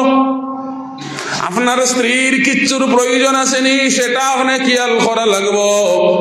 আপনার স্ত্রী কার সাথে কথা হইতরা সেটা আপনি খেয়াল করা লাগবে। আপনার স্ত্রীরে আপনার হইতে বড় ফোন দিয়ে তৈছুন, কিন্তু আপনার স্ত্রী কার সাথে সব সময় কথা হইতরা, আপনার স্ত্রী সব সময় হোয়াটসঅ্যাপ কার লাগি চ্যাটিং করতরা আপনি সেটা খেয়াল করা লাগবে। আর আপনার স্ত্রীর কিচ্ছুর প্রয়োজন আসেনি সেটাও আপনি খেয়াল করা লাগবে। আপনার স্ত্রীর প্রত্যেকটা যাবতীয় জরুরতর আসবাব আপনি নিয়ে দেওয়া লাগবে। কেননা আল্লাহর নবী ফরমান, হে জমিনের পুরুষ জাতি, প্রতিটা নারী জাতিরে স্ত্রী বানাইয়া আল্লাহ তোমার খান্দ নিয়ামত স্বরূপ দিল, আর প্রতিটা স্ত্রীর পূর্ণাঙ্গ হক আল্লাহ, পূর্ণাঙ্গ দায়িত্ব আল্লাহ পুরুষের কাঁধে দিয়া দিল। তেমনি ভাবে কিন্তু নারীর কাঁধে পুরুষের জিম্মাদারি দেয় নাই, আল্লাহ শুধু নারীর পূর্ণাঙ্গ দায়িত্ব পুরুষের কাঁধে দিয়া দিলা। যদি আপনার স্ত্রীর কিছুর প্রয়োজন হয়, স্ত্রীর সম্পূর্ণ চাহিদার চাহত পূরণের দায়িত্ব আপনার। আপনার মা এবং বাবার সেবার যত্ন নেওয়া দরকার, আপনার ভাই বোনের খোঁজ খবর নেওয়া দরকার। যদি আপনার বোনিন বিয়া শাদী দিলাইন, আপনার বোনিন তরে আপনি খুঁজাইন। ও মুসলমান হল, জমিনের সারা মেশা বকলে কইন, সারা মেশা বকলে কইন জমিনও মশা দিও না, বোনিন তোর বাড়িত মশা লইয়া যাইও না, বড় বড় মশা বালা নাই। আমি কমরুল ইসলামে কইয়া যাই আর মশা দেওয়া বালা নাই ইকান হাসা, লেকিন বড়ির বাড়িতে আপনি মশা লইয়া যাইবা, খিজাত মশা লইয়া যাইবা, কাটন বুঝাই করিয়া আর গাড়ি বুঝাই করিয়া নাই, বরং আল্লাহর নবীর সুন্নত মোতাবেক আপনি খাজুর হাত লইয়া বনির বাড়ি যাইবা, 1 প্যাকেট 2 প্যাকেট বিস্কিট হাতে নিয়ে যাইবা। বাড়ির মধ্যে ঘরের মধ্যে যদি বড় মাছ আপনি খাটিয়া খান, বড় একটা মুরুক আপনি যদি খাটেন, বনির বাড়ি যদি দাঁড়ো হয়, বনির বাড়ি টিফিনও করি মশা লইয়া দেয়া যায় না। গাড়ি বুঝাই করি সুঙ্গার মশা লইয়া গিয়ে আজিতাম জেলা 1 সপ্তাহ খাইতে পারেন, আস্তা গাঁয়ে খাইতে পারেন, আর বাদে সুঙ্গার মুখ ফেকনি দরিয়া আল্লাহর হাওলা ওলা হইতো না, কমসে কম 200 ভাব সুঙ্গা হইতো ওলা নানি মাত। আমরার সমাজও প্রথা হয়ে গেছে ওটা, মানুষ বিপদী মানুষেরও কিতা দূষিতায় গরো 2-3 জাল থাকলে 1 জালর নয়া বিয়া হইছে, ইগুর বাপর বাড়ির থেকে আইছে 200 ভাব আর 250 ভাব, এই জালে মন করে বাপর বাড়িত কইব আল্লাহর দুয়াই এই বেটাগো খানো গেল ইগে খেয়াল করে নানি আমার জালর মশাইয়া আছে আর আমার সম্মান খান বাঁচাও, 250 ভাব আইছে, এই সকর 300টা ভাব দেও, আমার সম্মান খান বাঁচাও। আমি ডাট রাখতাম, আমি বড় বউ, আমি পরিবারের ডাক রাখতাম, হরুগুর 250 আইছে, আমি 300, আমি কম কেন? তো ফুড়িয়ে যখন বাপর বাড়ি থরি বাপ মজবুর হায় রে আমার ফুড়িকে জামাইর ঘর করে খাইতো, গতিকে বাধ্য হইয়া মানুষে অনেক সময় দিলায়। লেকিন ও মুসলমান, আপনি কি খেয়াল করলা? खुदा की कसम आपने যা কিছু দিলা ও মুসলমান, একটা সুঙ্গার ভিতরে এই যে বিরোনির চাউল গুণ আপনি হারাইয়া বিরোইন বানাইয়া দিলা, সেটা আপনারে আল্লাহ নিয়ামত স্বরূপ আপনার রিজেক দিল। কিন্তু আপনি যে সুঙ্গাটা আপনার ফুড়ির বাড়ি 200 আর 250 ভাব দিলা, কয়টা খামো লাগলো আর কয়টা বেকার গেল। আর শুধু যে ইকান বালা কিচ্ছু তাকে আপনি খাইন লগইয়া আপনার বোন শরীর খবর লইয়াইন, বোন কোন অসুবিধার মাঝে আসেনি, ওগুর খুঁজ খবর করেন নাই ওরা নয়, ওগু তারে দেন, কোন কাপড় সুপড় লাগলে কিচ্ছু লাগলে আপনার দেন, জেলা আপনার হরুতারে দিতরা ওলা আপনার বনিরে দেন, জেলা আপনার মারে দিতরা বাপরে দিতরা বোন গুতার খবর করেন আপনি বাই। ও মুসলমান হল, যেমনি ভাবে আপনি আপনার স্ত্রীরে মহব্বত করবা, স্ত্রীরে ভালোবাসা দিবা, স্ত্রীর পূর্ণাঙ্গ খেয়াল রাখবা, তেমনি ভাবে আপনার জামাইর ঘরের বোনিন্তর খেয়াল রাখুন, আপনার ফুফুন্তর খেয়াল রাখুন। ও মুসলমান হল, পরিবারের মধ্যে শালীনতা বজায় রাখুন, বরং দুইরে বাইরে কেন্দ্র করিয়া পরিবারটা যেন সুন্দর হইয়া চলে। ও মুসলমান হল, বাইয়ে বাইয়ের মধ্যে দরবার করবা না, আপনার স্ত্রীর প্রতি আপনি যত্নবান হইন এবং স্ত্রীরে যত্নবান করাত লাগিয়া, স্ত্রীরে মায়া করাত লাগিয়া যেন আপনার ঘরে বৃদ্ধ মারে না দুঃখ দেন। হে আমার ভাই হল, হে যুবক ভাইয়েন, হে আমার বিশেষ করে তরুণ ভাইয়েন হল, আপনার আর খিদমত আমি বিশেষ আরজ করি। ও মুসলমান হল, ঘরের মধ্যে স্ত্রীরে খুশ রাখাত লাগিয়া মারে কখনো আঘাত দিয়া কথা কইও না, আপনার শ্বশুর খুশ রাখাত লাগিয়া আপনার পিতারে দুঃখ দিও না। ও মুসলমান হল, রব্বুল ইজ্জত ওয়াল জালালে কুরআনুল কারীমের মাঝে ফরমায়, ওয়া কাযা রাব্বুকা আল্লা তা'বুদু ইল্লা ইয়্যা ওয়া বিল ওয়ালিদাইনি ইহসানা ইম্মা ইয়াবলুগান্না ইনদাকাল কিবারা أحدهما أو كلاهما فلا تقل لهما أف ولا تنهرهما وقل لهما قولا كريما। رب العزة والجلال قرآن الكريم رمز خويا দিলা وقضى ربك, আমি আল্লাহ তোমরারে কঠোর নির্দেশ দিয়ার, আল্লাহ তা'বুদু ইল্লা ইয়্যা, আমি আল্লাহ কইয়া দিয়ার তোমরা জমিনও বেশ করি আমি আল্লাহর ইবাদত করো। জমিনও যদি মাথা ঝুঁকাইয়া কোনো মালিক মানতে চাও, কোন জাতির সামনে মাথা ঝুঁকাইতে হয়, আমি আল্লাহ তোমরারে কইয়া দিয়ার একমাত্র আমি আল্লাহর কুদরতর কদম মাথা লাগাইয়া সজদা করো, সুবহানাল্লাহ। আল্লাহ কিতা কইছেন, জমিনও সর্বপ্রথম তোমরা আমার কুদরতর কদম মাথা লাগাইয়া সজদা করো, আমি আল্লাহ ব্যতীত আর কোন জাতির সামনে বিলকুল মাথা ঝুঁকাইও না, খেওরের মালিক মানিও না। তখন আমরার অবস্থাটা কিতা? আমরা আল্লাহরেও মালিক মানি না নাই মানি, আলহামদুলিল্লাহ। নেতা বেটারেও মানি, আপনার পয়সা আলা ধনী বেটারেও গিয়া মানি, হে আমার সফলতা। মানুষের সামনে হাত বাড়াইতে সময় লাগে না, মানুষের সামনে সর ঝুঁকাইতে সময় লাগে না। ই কি অবস্থা রে বাবা, খো মালিকা আপনার আমার। আর আল্লাহ হইতে আমি ব্যতীত আর কোন মালিক নাই, এই জমিন আমার হইতে আর ধনী কেউ হইতে পারে না। ধনীরেও আমি দিছি, গরিবরেও আমি দিছি। মুহূর্তের মধ্যে ধনীও করতে পারি, গরিবও তারে করতে পারি। শাইরে কিতাবর মাঝে শের লেখলা আর কইলা, নদীর অপার ভাঙ্গে হপার গড়ে, ওই তো নদীর খেলা। সকাল বেলা ধনীর তুই ফকির, সন্ধ্যা বেলা এ দুনিয়ার ধন সম্পদ, এ দুনিয়ার বড়াই কিচ্ছু থাকবে না। সকালে আপনি ধনী থাকতে পারুন, বিকালে এ দুনিয়ায় আপনি না থাকতে পারুন। ও মুসলমান হল, আমার আল্লাহ সর্বপ্রথম আল্লাহ তা'বুদু ইল্লা ইয়াহ কইয়া আল্লাহ নিজের কুদরতের কদমে মাথা লাগাইয়া সজদা করার কথা কইলা, অর্থাৎ আল্লাহ নামাজের কথা পরামর্শ দিলা। আর 2 নম্বরে আল্লাহ কইন ওয়া বিল ওয়ালিদাইনি ইহসানা, অর্থাৎ তোমরা তোমার মা এবং বাবার ইহসান করো, অর্থাৎ তোমরা মা এবং বাবার খিদমত বেশ করে করো। ইম্মা ইয়াবলুগান্না ইনদাকাল কিবারা আহাদুহুমা আও কিলাহুমা ফালা তাকুল লাহুমা উফফিন ওয়ালা তানহারহুমা ওয়া কুল লাহুমা কাওলান কারীমা। রব্বুল ইজ্জত ওয়াল জালালে ফরমান, হে জমিনের সন্তান জাতি, তোমরার মা অথবা বাবা 2 জন কিবা তো 1 জন যদি বৃদ্ধ হয়ে যায়, তোমরার মা অথবা বাবা 2 জন কিবা তো 1 জন যদি রোগাক্রান্ত হয়ে যায়, তোমরার মা এবং বাবার সাথে তোমরা অসভ্য আচরণ করিও না। তোমরার মা এবং বাবার সাথে কখনো খারাপ আচরণ করার অনুমতি আমি আল্লাহ দেই নাই।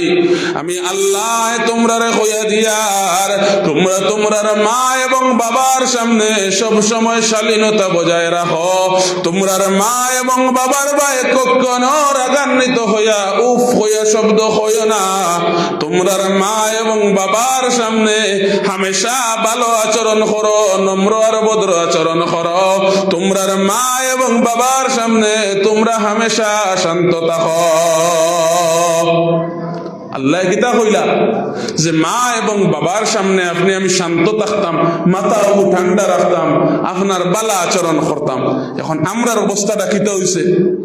আমরা বাজারেও গিয়া বারইয়া বড় করি মা দেখান মাতিবার হিম্মতও নাই, লেকিন গড় আইয়া ও সারা হামকে তুমকে ও সারা তুম ফুলাইয়া জাড়িবার জায়গা হাসানি না মিশা ওই না নিত আপনারা তাক আমি দেখি আর সচরাচর ওই মানুষে কইন।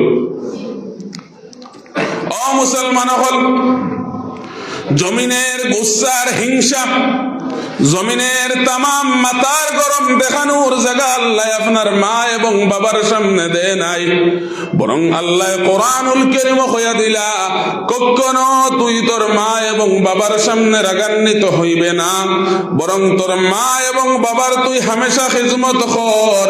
তোর মা এবং বাবার খিদমতের শেষ হতে পারে না, শেষ সীমা সেটার কিন্তু নেই।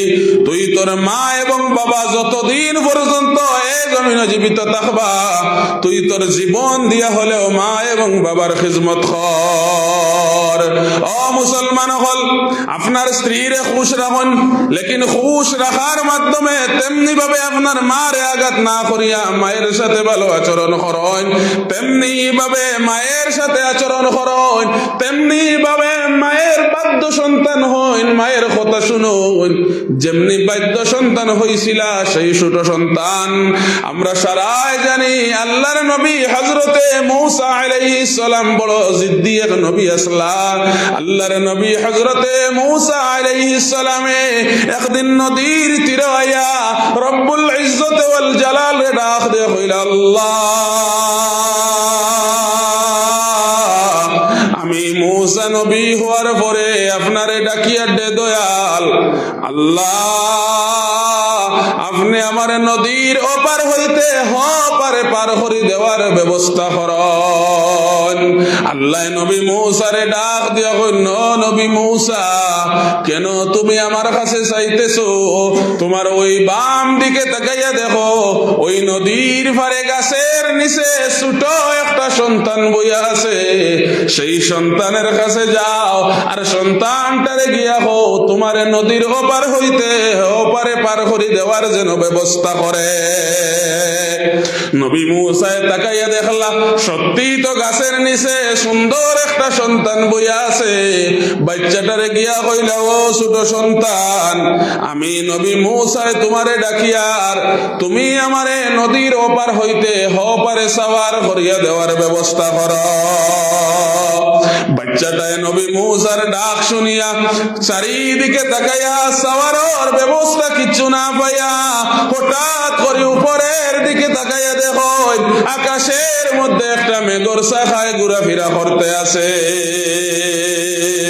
যখন আকাশের মধ্যে মেঘর শাখাটারে দেখতে পাইলা, মেঘর শাখাটারে ডাক দিয়ে কইলা, হে মেঘর শাখা, আল্লাহর হুকুমে তুমি অনতি বিলম্বে মাটির মধ্যে অবস্থান করো আর আল্লাহর নবী মূসারে নদীর ওপার হইতে পারে সওয়ার করো।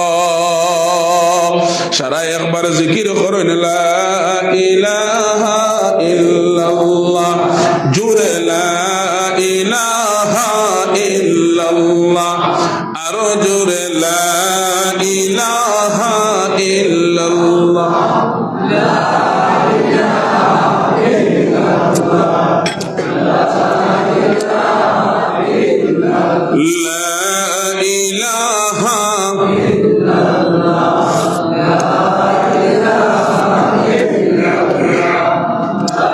লা ইলাহা ইল্লাল্লাহ, মুহাম্মাদুর রাসূলুল্লাহ সাল্লাল্লাহু আলাইহি ওয়াসাল্লাম। ও মুসলমান হল, যখন সেই গাছের নিচের সেই সন্তানটা আকাশের দিকে তাকাইয়া মেঘর শাখাটারে ঘুরা বিরাজ দেখিয়া কইল, হে আকাশের মেঘর শাখা, আমি তোমারে ডাক দিয়ার আল্লাহর হুকুমে তুমি অনতি বিলম্বে মাটির মধ্যে অবস্থান করো আর নবী মূসারে নদীর ওপার হইতে পারে সওয়ার করিয়া দেওয়ার ব্যবস্থা করো। অনতি বিলম্বে মেঘর শাখা মাটির মধ্যে হাজির হইল আর নবী মূসা নদীর ওপার হইতে পার হইলা। নবী মূসা যখন নদীর ওপার হইতে পার পৌঁছিলা, আবার নবী মূসা আমার রবের ডাক দেয়া কইন, আল্লাহ আমি মূসা নবী হওয়ার পরে আপনারে ডাকিয়া কইলাম, আল্লাহ আমারে নদীর ওপার তাকি পারে পার করিয়া দেন। আল্লাহ সরাসরি ডাইরেক্ট আমার কথাটা আপনি না শুনিয়া আপনি আমারে বাচ্চাটার কাছে পাঠাইয়া দিলা। যেই বাচ্চাটার ডাক তো আপনি শুনেন রে দয়াল, মেঘর শাখায় পর্যন্ত বাচ্চাটার ডাক শুনে। ও আল্লাহ, এ কেমন কুদরতি বাচ্চা, সেই বাচ্চাটারে আমারে চিনাইয়া দাও। আল্লাহ নবী মূসারে ডাক দেয়ার কইল, নবী মূসা, এই বাচ্চাটারে কি তুমি চিনতে পারো নাই? এই বাচ্চাটা ওই লাগি ও বাচ্চা এশারের নামাজের পরে ঠান্ডার দিন মাঘ মায়া ঠান্ডার সময়ে তার ঘরে তার বৃদ্ধ রোগাক্রান্ত মায়ে হোসাইটের রুম থেকে ডাক দিয়া কইলে, হে আমার আদরের সন্তান, আমার বেডের সামনে বিছানার সামনে ওই জানালার ফাটগুলা খোলা আছে। বাবারে, মাঘ মায়া ঠান্ডার দিন এত ঠান্ডা জানালা দিয়া ঢুকতে আছে, আমি মায়ের বাতাসে তো কষ্ট হইতেছে, আমি আর সইতে পারি না। বাবারে, আয়া জানালার ওই ফাটটা বন্ধ কর। সন্তান যখন দৌড়াইয়া গিয়া রুমের মধ্যে পৌঁছিলা, গিয়া বাইলা জানালার তো দুইটা ফাট কুলা দেখিয়া কোন বাটটা বন্ধ করার কথা মায়ে কইলা সেটা না বুঝ ভাইয়া চিন্তা করলা মায়ে কোন সাইডের ফাটর কথা বন্ধ করার কথা কইলা সেটা তো আলগা করি কোন নাই। সুতরাং কোন বাটটা আমি বন্ধ করবো, মার হয়তো কষ্ট হয়ে যেতে পারে। আবার মারে জিজ্ঞাসা করতেছে মা কোন বাটটা বন্ধ করার কথা কইলা, তাকাইয়া দেখেন মার তো এইদিকে আবার ঘুম লাগে গেছে। সন্তানে চিন্তা করলাম মারে তো এই সময় ঘুম লাগা অবস্থায় চালানো যাবে না, তে আমি এক কাজ করি, দুই জানালার ফাটের মাঝখানো খাড়া হইয়া উবাইয়া থাকি, জানালার দুই ফাটর মাঝের অংশ দিয়া যেই ঠান্ডা বাতাস ঢুকতে থাকবো সেটা কিছুটা হইলেও আমার ফিটো বাড়ি খাইয়া দম লাগবো, মায়ে কিছুটা হইলেও শান্তি পাইতে পারেন। আর মার যখন ঘুম ভাঙ্গিব মারে জিজ্ঞাসা করমু, হে আমার আম্মা জান কোন জানালার ফাটটা আপনি বন্ধ করার কথা হইলা। বাচ্চাটায় মায়ের ঘুম থেকে উঠার অপেক্ষা করতে করতে ফজরের টাইম হয়ে গেল। ও মুসলমান, ফজরের রক্ত মায়ের যখন ঘুম ভাঙ্গিল, আল্লাহ নবী মূসারে ডাক দিয়া কই, নবী মূসা, মায়ের ফজরের রক্ত যখন ঘুম ভাঙ্গিল, মায়ে তাকাইয়া দেখেন সন্তানটা মাঘ মায়া ঠান্ডার দিন আপনার বন্দর জানালা দিয়া ঠান্ডা বাতাস ঢুকতে ঢুকতে সন্তানটা ঠান্ডায় শিলা হইয়া তোর তড়াইয়া কাঁপতে আছে, সন্তানটা কোনো কথা হইতে পারতাছে না। মার যখন ঘুম ভাঙ্গিল, মায় যখন সন্তানের অবস্থা দেখলা, ডাক দিয়া কইলা, হে আমার আদরের সন্তান, তুমি কেন এত ঠান্ডার মাঝে জানালার সামনে কেন খাড়া হইয়া আছো? সন্তানে কোনো মতে বাড়িয়াই কথা কইলা, মারে ডাক দিয়া কইন, হে আমার আম্মা জান, আপনি যখন আমার এশারের পরে ডাক দিয়া কইলা, হে আমার আদরের সন্তান জানালার ওই ফাটটা বন্ধ করো, হে আমার আম্মা জান কোন ফাটটা আমি বন্ধ করতাম সেটা তো আপনি আলাদা ভাবে আমার সিনাইয়া দেন নাই, সেজন্য আমি কোন ফাটটা বন্ধ করব সেটা আমার বুঝে আসে নাই। আর আপনার ঘুমটা কি জাগার অপেক্ষা করতে করতে ফজরের টাইম হয়ে গেল, মা গো আপনারে আরাম দেওয়ার লাগিয়া ঠান্ডা বাতাসের সামনে আমি পুরা রাত খাড়া হইয়া রইলাম। ও মুসলমান হল, আল্লাহ নবী মূসারে ডাক দিয়া বল, নবী মূসা, মার চৌকে দিছাইয়া দেখি টপ টপাইয়া এক ফুটার পরে এক ফুটা পানি জমিনে পড়তে লাগলো। মায়ের চোখের পানি ফালাই সন্তানটারে ডাক দিয়া কইন, হে আমার আদরের সন্তান, আয় আয় আমার বুকের মধ্যে আয়।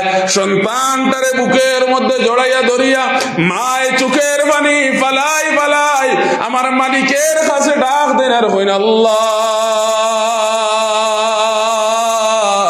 আজকে আমার আদরের সন্তানটায় আমি মায়ের খিজমত লাগিয়া, মারে আরাম দেবাত লাগিয়া, মায়ের কথা শোনাত লাগিয়া পুরা রাত যেমনি তো ঠান্ডার সামনে খাড়া হইয়া আমার বাচ্চাটা শিলা হয়ে গেল।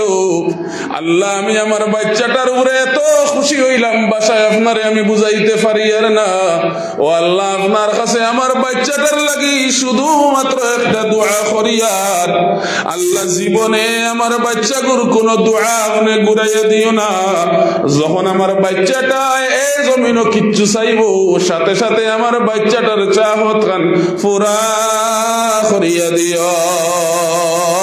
আল্লাহ নবী মূসারে ডাক দিয়া কই, নবী মূসা, এই বাচ্চাটার বৃদ্ধ মায়ের রোগা মায়ের চোখের পানি ফালাই যখন আমারে ডাকিয়া দোয়া করলা, ও নবী মূসা, আমি আল্লাহের আরশে আজিমে কম্পন শুরু করি দে, আমি আল্লাহর কুদরতের চোখের পানি ঝরা আরম্ভ হয়ে যায়। আমার ফেরেশতা হলে চোখের পানি ফালাই আরশে আজিমর সাইটে দিলেন ধরিলেন, আমি আল্লাহ আর সইতে পারি না। আমি আল্লাহ সেই দিন সেই সন্তানের মায়ের দোয়া কবুল করার কারণে আজ বাচ্চাটার ডাকো মেঘর সাহায় সাড়া দিল।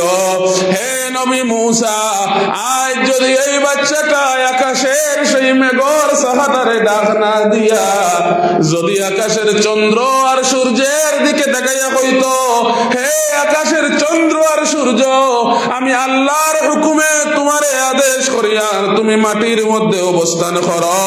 ও নবী মূসা, আমি আল্লাহ 1 মিনিট দ্বিধাবোধ করতাম না, মুহূর্তের মধ্যে চন্দ্র আর সূর্য মাটিতে লামায়া কিয়ামত কায়েম করতাম। সুবহানাল্লাহ।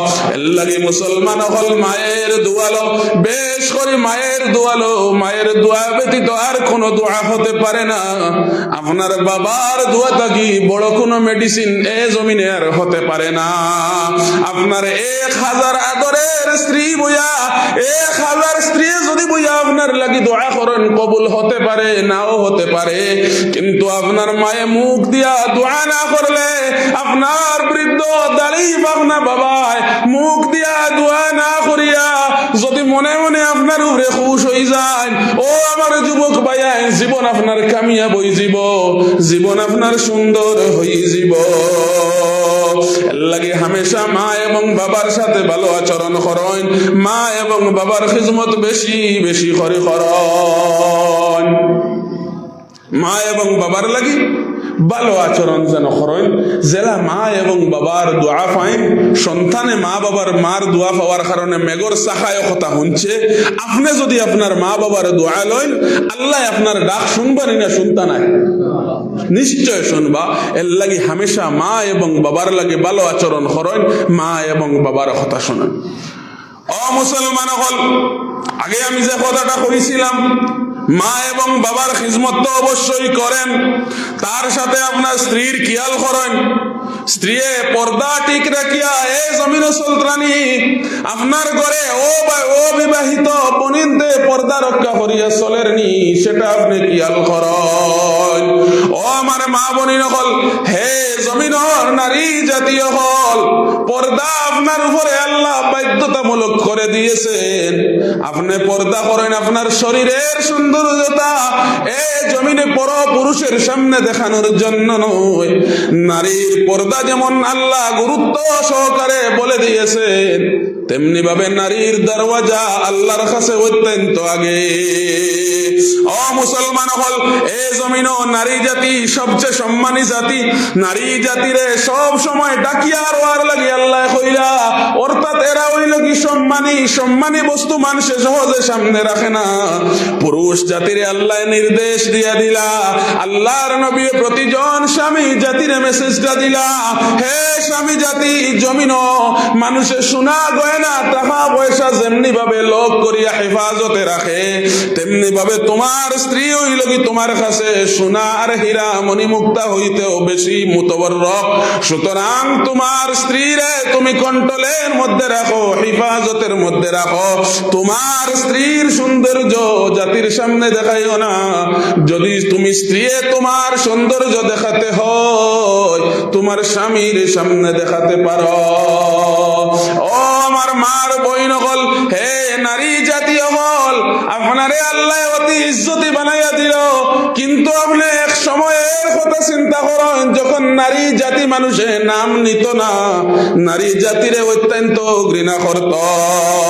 ও মুসলমান, দাহিয়াতুল কলবি নামক সাহাবী যেই দিন আল্লাহর নবীর কাছে আয়া কলিমা পাঠ করলার, ঈমান আনলার, পরের দিন চকুর পানি ফলাই ফলাই আবার আল্লাহর নবীর কাছে হাজির হইলা। দাহিয়াতুল কলবির চকুর পানি দেখিয়া আল্লাহর নবী ডাক দিয়া কইন, ও দাহিয়াতুল কলবি, কেন তুমি এত চকুর পানি ফলাইয়া এখানে হাজির হইলাই? তোমার কি হয়েছে একটা বার আমারে জানাও। দাহিয়াতুল কলবি আল্লাহর নবীরে ডাক দিয়া কইন, ও আল্লাহর নবী, গত কালকে আমি ঈমান আনলাম, আপনি কইয়া দিলা আমার জীবনের तमाम গুনাহ হল মাফ হয়ে গেল। ও আল্লাহর নবী, আমি একটা চিন্তার মধ্যে আছি, আমার বড় কষ্ট হয়, আমার জীবনে তো ভয়ঙ্কর একটা গুনাহ করছি, সেই গুনাহ কি আল্লাহ আমার মাফ করিয়া দিবেন? আল্লাহর নবী এখন, কি এমন গুনাহ করছো হে দাহিয়াতুল কলবি, তুমি আমার সামনে প্রকাশ করো। দাহিয়াতুল কলবি কান্দে কান্দে আল্লাহর নবীর সামনে জানাই না, ও আল্লাহর নবী, জাহিলিয়াতের যুগে যখন আমি ঈমান আনি নাই, তখন একটা প্রথা ছিল, সেই জমিনে নারী জাতি কেউ সহ্য করতে পারত না। কোনো আপনার মায়ের কোন স্ত্রীর ঘর যদি মেয়ে সন্তান জন্ম হয়, সেই মেয়ে সন্তান অনতি বিলম্বে জীবিত মাটির মধ্যে দাফন করা হইতো। যার ঘরে মেয়ে সন্তান থাকতো, হে জাতির সামনে বড় শর্মিন্দা হইয়া ঘুরিত। ও আল্লাহর নবী, সেই যুগে আমার বিবাহের পরে আমার যখন স্ত্রী আপনার গর্ভপাত হইলা, আমার স্ত্রী আপনার যখন স্ত্রীর গর্ভের মধ্যে সন্তান ধারণ করলা, আমি যখন বুঝতে পারলাম আমি সন্তান পাইতাম, আমার মনের মধ্যে ভয় হইল, যদি একটা মেয়ে আমার ঘরের মধ্যে জন্ম নেয়, আমার ঘরটা নাফা হই যাব। হইতা নানি নাউযু বিল্লাহ। ও মুসলমান, দাহিয়াতুল কলবি আল্লাহর নবীর সামনে জানাই আর কইন, ও আল্লাহর নবী, আমার স্ত্রীর ঘরে যদি মেয়ে সন্তান জন্ম হয়, সেই বয়ে আমি আমার স্ত্রী গর্ভধারিণী স্ত্রীরে কইলাম, হে আমার আদরের স্ত্রী, তুমি তোমার পেটের সন্তান নিয়া তোমার বাবার বাড়ি চলে যাও, তোমার বাবার বাড়ি গিয়ে তোমার সন্তানটা জন্ম দাও। যদি ছেলে সন্তান হয়, তাইলে আমার সন্তানটা নিয়ে বাড়িতে আইও, আমি আদরে তোমারে বরণ করমু। আর যদি দুর্ভাগ্যবশত কোনো মেয়ে সন্তান জন্ম হয়, হে আমার স্ত্রী, মেয়েটা আমার সামনে আনিও না, বরং মুহূর্তের লাগি অপেক্ষা করিও না, মেয়েটারে জীবিত দাফন করিয়া আইবাই। আমি সেই মেয়েটার মুখ না দেখার বয়ে তোমারে তোমার বাবার বাড়ি যাওয়ার নির্দেশ দিলাম। যখন স্ত্রী বাবার বাড়িতে গেলা গিয়া কয়েকদিন পরে স্ত্রী আবার বাড়িতে আইলাম। সেই দাহিয়াতুল কলবি একজন ব্যবসায়ী মানুষ ছিল, ব্যবসা বাণিজ্য শেষ করিয়া কয়েকদিন পরে বাড়ির মধ্যে আইলাম। বাড়ির মধ্যে আইয়া পাইলা তার স্ত্রী বাড়ির মধ্যে আসুন। দাহিয়াতুল কলবি আল্লাহর নবীরে ডাক দেয়া হয়, ও আল্লাহর নবী, আমি তাকাইয়া শুধু আমার স্ত্রীরে দেখলাম, আর কোন সন্তান দেখলাম না। মনে মনে চিন্তা করলাম, হয়তো মেয়ে সন্তান জন্ম হয়েছিল, হয়তো আমার স্ত্রী সেই মেয়ে সন্তানরে দাফন করিয়া আইসন। আমি আমার ঘরে কি মেয়ে সন্তান হই গেছে নি ওটাও জিজ্ঞাসা করি নাই। যদি আমার স্ত্রী এখন মেয়ে সন্তান হয়েছিল, আমি মনে করছিলাম এ জমিন আমি বড় বেয়াক্কল, এ জমিন আমি বড় আউরি। ও আল্লাহর নবী, আমি মনে করছিলাম যদি আমার স্ত্রী এখন সত্যি আমি মেয়ে সন্তান জন্ম দিছি, এ জমিনে তো আমি বড় হতভাগা। সেজন্য আমি আমার স্ত্রীকে আর প্রশ্ন করি নাই। আমি ভাবছি মেয়ে সন্তান হয়তো হইছিল, মেয়ে সন্তান হয়তো মারিয়া ফেলাইছে। কয়েকদিন গেল আমি কিচ্ছু বুঝতে পারি নাই। হঠাৎ একদিন আমি ব্যবসা বাণিজ্য শেষ করিয়া বাড়ির মধ্যে যখন আইয়া উপস্থিত হইলাম, দেখতে পাইলাম আমার ঘরের সামনে খেজুর গাছের নিচে এত সুন্দর একটা মেয়ে সন্তানে খেলাধুলা করতে আছে। মেয়েটার মুখের দিকে তাকাইয়া দেখি এত সুন্দর মেয়েটার সুন্দরে আমার সুরা বাড়ি ফর্সা হয়ে গেছে। মেয়েটা একমাত্র আমার মতো গঠন। মেয়েটা সাইয়া দেখি হুবহু আমার নকল, আমার জেরক্স কপি। আমি আমার স্ত্রীর ডাক দিয়া কইলাম, হে আমার স্ত্রী, সত্যি করে কো এই মেয়েটা কার? এই হুবহু আমার মতো মেয়েটা কোথায় থেকে আইলো? এই মেয়েটাই আমার বাড়ির মধ্যে কি করে? ও আল্লাহর নবী, আমি অত্যন্ত গরম মিজাজের একজন মানুষ ছিলাম। আমার স্ত্রী আমারে অনেক ভয় করতা, কেননা আমি জাহিলিয়াতের যুগের মধ্যে একজন জাহিল ছিলাম। আমার স্ত্রী আমার ভয়ে তৎক্ষণাৎ ভাবে আমার ডাক দেয়া হইলা, হে আমার স্বামী জান, এই সন্তানটা আপনারই সন্তান, আপনারই মেয়ে, কিন্তু আমি আপনার ভয়ে আপনার সামনে আমার মেয়েটা আনি নাই। হে আমার স্বামী জান, যেই দিন দিন আপনার বাড়িতে আমি এই মেয়েটারে লইয়া আইছি, সেই দিন থেকে লইয়া আজ পর্যন্ত আমার মেয়েটা আপনি যত সময় গরো আসলা আমার মেয়েটা গমের উগারো লুকাইয়া রাখলাম, আপনার বয়ে বারইতে দেই নাই। আর আজকে আমি ভাবছি হয়তো আপনি আরো পরে আইবা, আমার মেয়েটা একটু সময় যাহাতে বাহিরের বাতাস টানে তার জন্য একটু আগে আমি আর মেয়েটা বার করিয়া দিলাম। হে আমার স্বামী জান, তাকাইয়া দেখো এত সুন্দর মেয়ে এ জমিনে কোনো মানুষের আর নেই। আপনার দাহিয়াতুল কলবি আল্লাহর নবীরে ডাক দিয়া কইন, ও আল্লাহর নবী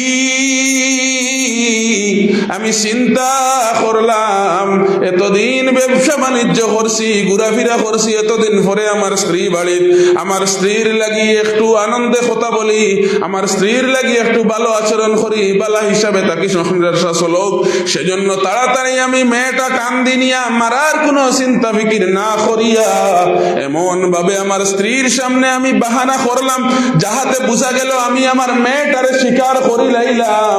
আমার স্ত্রী বুঝতে পাইলা সত্যি আমি মেয়েটারে মানিয়ে আনিছি। আমি মেয়েটারে বাহানা করিয়া কিছু আদর যত্ন করলাম, মেয়েটার বাবা হিসাবে আমি চিহ্নিত হইলাম। আর আমার মেয়েটা যেহেতু এত সুন্দর সেজন্য আমার মেয়েটার নাম রাখলাম জামিলা। কিতা নাম রাখলাম? জামিলা। জামিলা শব্দের অর্থ হইল কি? সুন্দরী। জামিলা শব্দের অর্থ কি? সুন্দরী। দাহিয়াতুল কলবি আল্লাহর নবীরে ডাক দিয়া কইন, ও আল্লাহর নবী আমি আমার মেয়েটার নাম রাখলাম জামিলা। আর সামান্য কিছুদিন আমি মেয়ের সামনে বাবা হইয়া শুধু নাটক করতে থাকলাম। একদিন আমার সেই নাটকের সীমা হারাই গেল, আমি আর বরদাস্ত করতে পারি নাই। মেয়ের মারে আমার স্ত্রীরে ডাক দিয়া কইলাম, হে আমার স্ত্রী আমার জামিলাকে ভালো পোশাক পরিয়ে দাও, আমার জামিলাকে নিয়ে তার নানার বাড়ি ঘুরতে যাব। ও আল্লাহর নবী আমার স্ত্রী সুন্দর সুন্দর পোশাক লাগায়া আমার সেই জামিলা নামক আদরের সুন্দর মেয়েটারে আমার সাথে দিলা। আমি আমার মেয়েটারে হাতে ধরিয়া হাঁটতে লাগলাম। মরুভূমির মাঝে দিয়া যখন হাঁটি হাঁটি যাইতাছি, অনেক যাওয়ার পরে আমার মেয়েটায় জিজ্ঞায়, ও আমার আব্বা জান আর কত হাঁটিয়া যাইতাম? আমি আমার মেয়েটারে কই, মারে ওই তো সামনে তোমার নানার বাড়ি চলে আইছি, সামান্য সময়ের ভিতরে চলে যাব। কতখান জায়গা, অনেক জায়গা দূর হয়ে গিয়া যখন একটা নিরিবিলি স্থান পাইলাম, ফাঁকা জায়গা পাইলাম, কোনো মানুষ নাই, সেখানে আপনার একটা কুদালের ব্যবস্থা করিয়া আমি একটা গর্ত করতে লাগলাম। আমার মেয়েটা আমারে ডাক দেওয়া, হে আমার আব্বা জান কেন এই মরুভূমির মাঝে তুমি গর্ত করতে আসো? দাহিয়াতুল কলবি আল্লাহর নবীরে ডাক দিয়া জানাই, নো আল্লাহর নবী আমি আমার মেয়েরে জানাইলাম, হে আমার মেয়ে আমরা রাস্তা মরুভূমির মাঝে দিয়া হাঁটতে হাঁটতে অনেক পানির পিপাসায় পাইছে, কিন্তু এখানে কোনো পানি নাই। একটা গর্ত করি, না জানি গর্তের মধ্যে পানি উঠতে পারে, আমরা পানি পান করবো, মুখ হাত ধুইমু, এর পরে আবার রওনা দিমু। ও আল্লাহর নবী দাহিয়াতুল কলবি আল্লাহর নবীরে ডাক দেয়া বলেন, ও আল্লাহর নবী আমি যখন কুদাল দিয়া মাটি কুড়তে লাগলাম আর ফালাইতে লাগলাম, আমার শরীর থেকে এক মুঠা হইয়া গাম বাহির হইতে থাকলো। আমার মেয়েটা নিজের শরীরের সুন্দর পোশাক বাহির করিয়া আমার শরীরের গাম মুছিয়া দে। আমার মেয়েটা তার নিজের উড়না দিয়া আমার মাথার উপরে ডাকিয়া রাখে, না জানি আমার শরীরের মধ্যে রোদ লাগি যাব। ও আল্লাহর নবী আমি যখন গাত করা শেষ করলাম, আমার মেয়েটারে ডাক দিয়া কইলাম, হে আমার মেয়ে আওসাই গাত হইছে নি দেখো আইয়া, আওসাই পানি উঠের নি দেখো আইয়া। আমার মেয়েটা যখন গাতের কিনারে আইলো, আমার মেয়েটার পিঠির মধ্যে ধাক্কা দিয়া আমি আমার মেয়েটা গাতের মধ্যে ফালাইলাম। আমার মেয়েটা গাতের মধ্যে যখন ফালাইলাম, আমার মেয়েটাই বড় চিৎকার দিয়ে আমার আব্বা জান কেন আপনার মেয়ে আমি হিসাবে, আপনার মেয়ে হওয়া সত্ত্বে আমারে এত আঘাত করিয়া আপনি ফালাইলা। আমার মেয়ে আমারে সওয়াল করে কেন আমি আমার মেয়েরে হয়তো আঘাত করলাম। ও আল্লাহর নবী, আমার মনে বিন্দু পরিমাণ দয়া আসে নাই। আমি আমার মেয়ের উপরে বাসি বাসি বড় বড় পাথর যে গুণ গুণ ডালতে লাগলাম। ও আল্লাহর নবী, একটার পরে একটা পাথর যখন আমি আমার মেয়েটার উপরে মারতে লাগলাম, আমার মেয়েটার বুক ফাটিয়া রক্ত বাড়িয়া আমার উপরে ছিটা পড়তে লাগলো।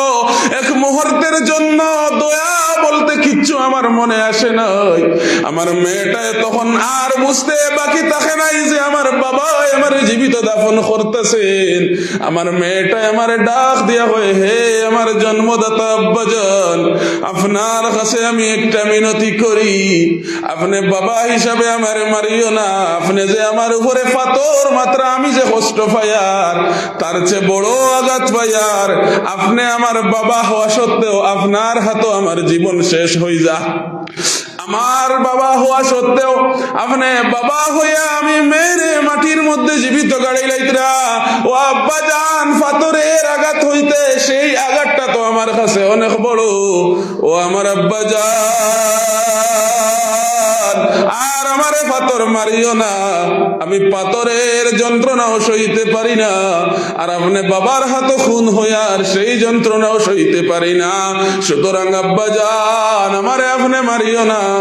এক কাজ করো, আমারে মুহূর্তের লাগি ছাড়িয়া দেও। আমি এমন দৌড় দিমু রে বাবা, আমি এমন বনবাস হইমু, এ জগতে আমার চেহারা কাউকে আমি দেখাবো না। যদি কার সাথে মোলাকাত হয়, আপনি বাবা হিসাবে এ জমিনও কাউকে পরিচয় দিতাম না। আব্বা জান, আমি আপনার মেয়ে, আমারে না মারিয়া আমারে ছাড়িয়া দিলাইন, আমি বনবাস হইজিমু। দাহিয়াতুল কলবি আল্লাহর নবীর ডাক দিয়া চকুর পানি ফালাই ফালাই এত চকুর পানি ফালানি আরম্ভ করলা, আর খান্দন আরম্ভ করলা। আল্লাহর নবীর ডাক দিয়া কইন, ও আল্লাহর নবী, আমার মেয়েটারে যখন আমি, আপনার মেয়েটায় যখন আমার কাছে কাকতি মিনতি করে জান ভিক্ষা চার, বাবার কাছে মেয়ে জান ভিক্ষা চার, সেটাও আমার মাথার মধ্যে ঢুকে নাই। আমার মাথার মধ্যে শুধু একটা কথা ছিল, আমার মেয়েটারে কেমনে আমি জীবিত দাফন করি। আমি আমার মেয়েটার উপরে আরো পাথর ডালতে লাগলাম। আর আমার মা, আমার মেয়ে, হে আমার বাবা, হে আমার আব্বা জান হইয়া চিৎকার করে। আমার মেয়েটার এত চোখের পানি বাহির হইতে থাকে, আর বুকের রক্ত এমন জোর জড়াইয়া বাহির হইতে থাকে, পুরা গর্ত বুকের রক্ত ভরি গেল। ও আল্লাহর নবী, মুহূর্তের লাগিয়া আমি আমার মেয়েটার লাগি কোনো মহব্বত সৃষ্টি হয় নাই। আমি আমার মেয়ের সেখানে জীবিত দাফন করিয়া আইলাম। নাউযু বিল্লাহ। ও আল্লাহর নবী, আমি এত বড় স্বার্থপর, এত বড় নিমক হারাম, নিজের আদরের সন্তান নিজে বাবা হওয়া সত্ত্বে জীবিত মাটির মধ্যে দাফন করিয়া আইলাম। আমার মেয়েটায় মুহূর্তের লাগি আমার কাছে জান ভিক্ষা চাইলে সেটাও আমি দেই নাই। ও আল্লাহর নবী, যদিও আমি ঈমান আনছি, কইছেন আল্লাহ সারা গুনাহ আমার মাফ করিয়া দিলে, আমার সেই গুনাহটা কি মাফ করিয়া দিবা? আল্লাহর নবীর অশ্রু জোড়া চল জল পড়া আরম্ভ হয়ে গেল চক্ষু দিয়া।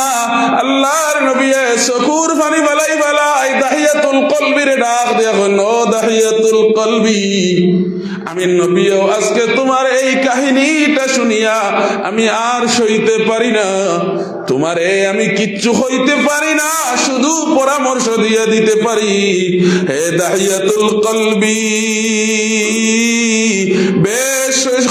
বেশি করি তওবার ইস্তেগফার করো, বেশি করে নেক আমল করো, জানি না তোমার জন্য কি হয়।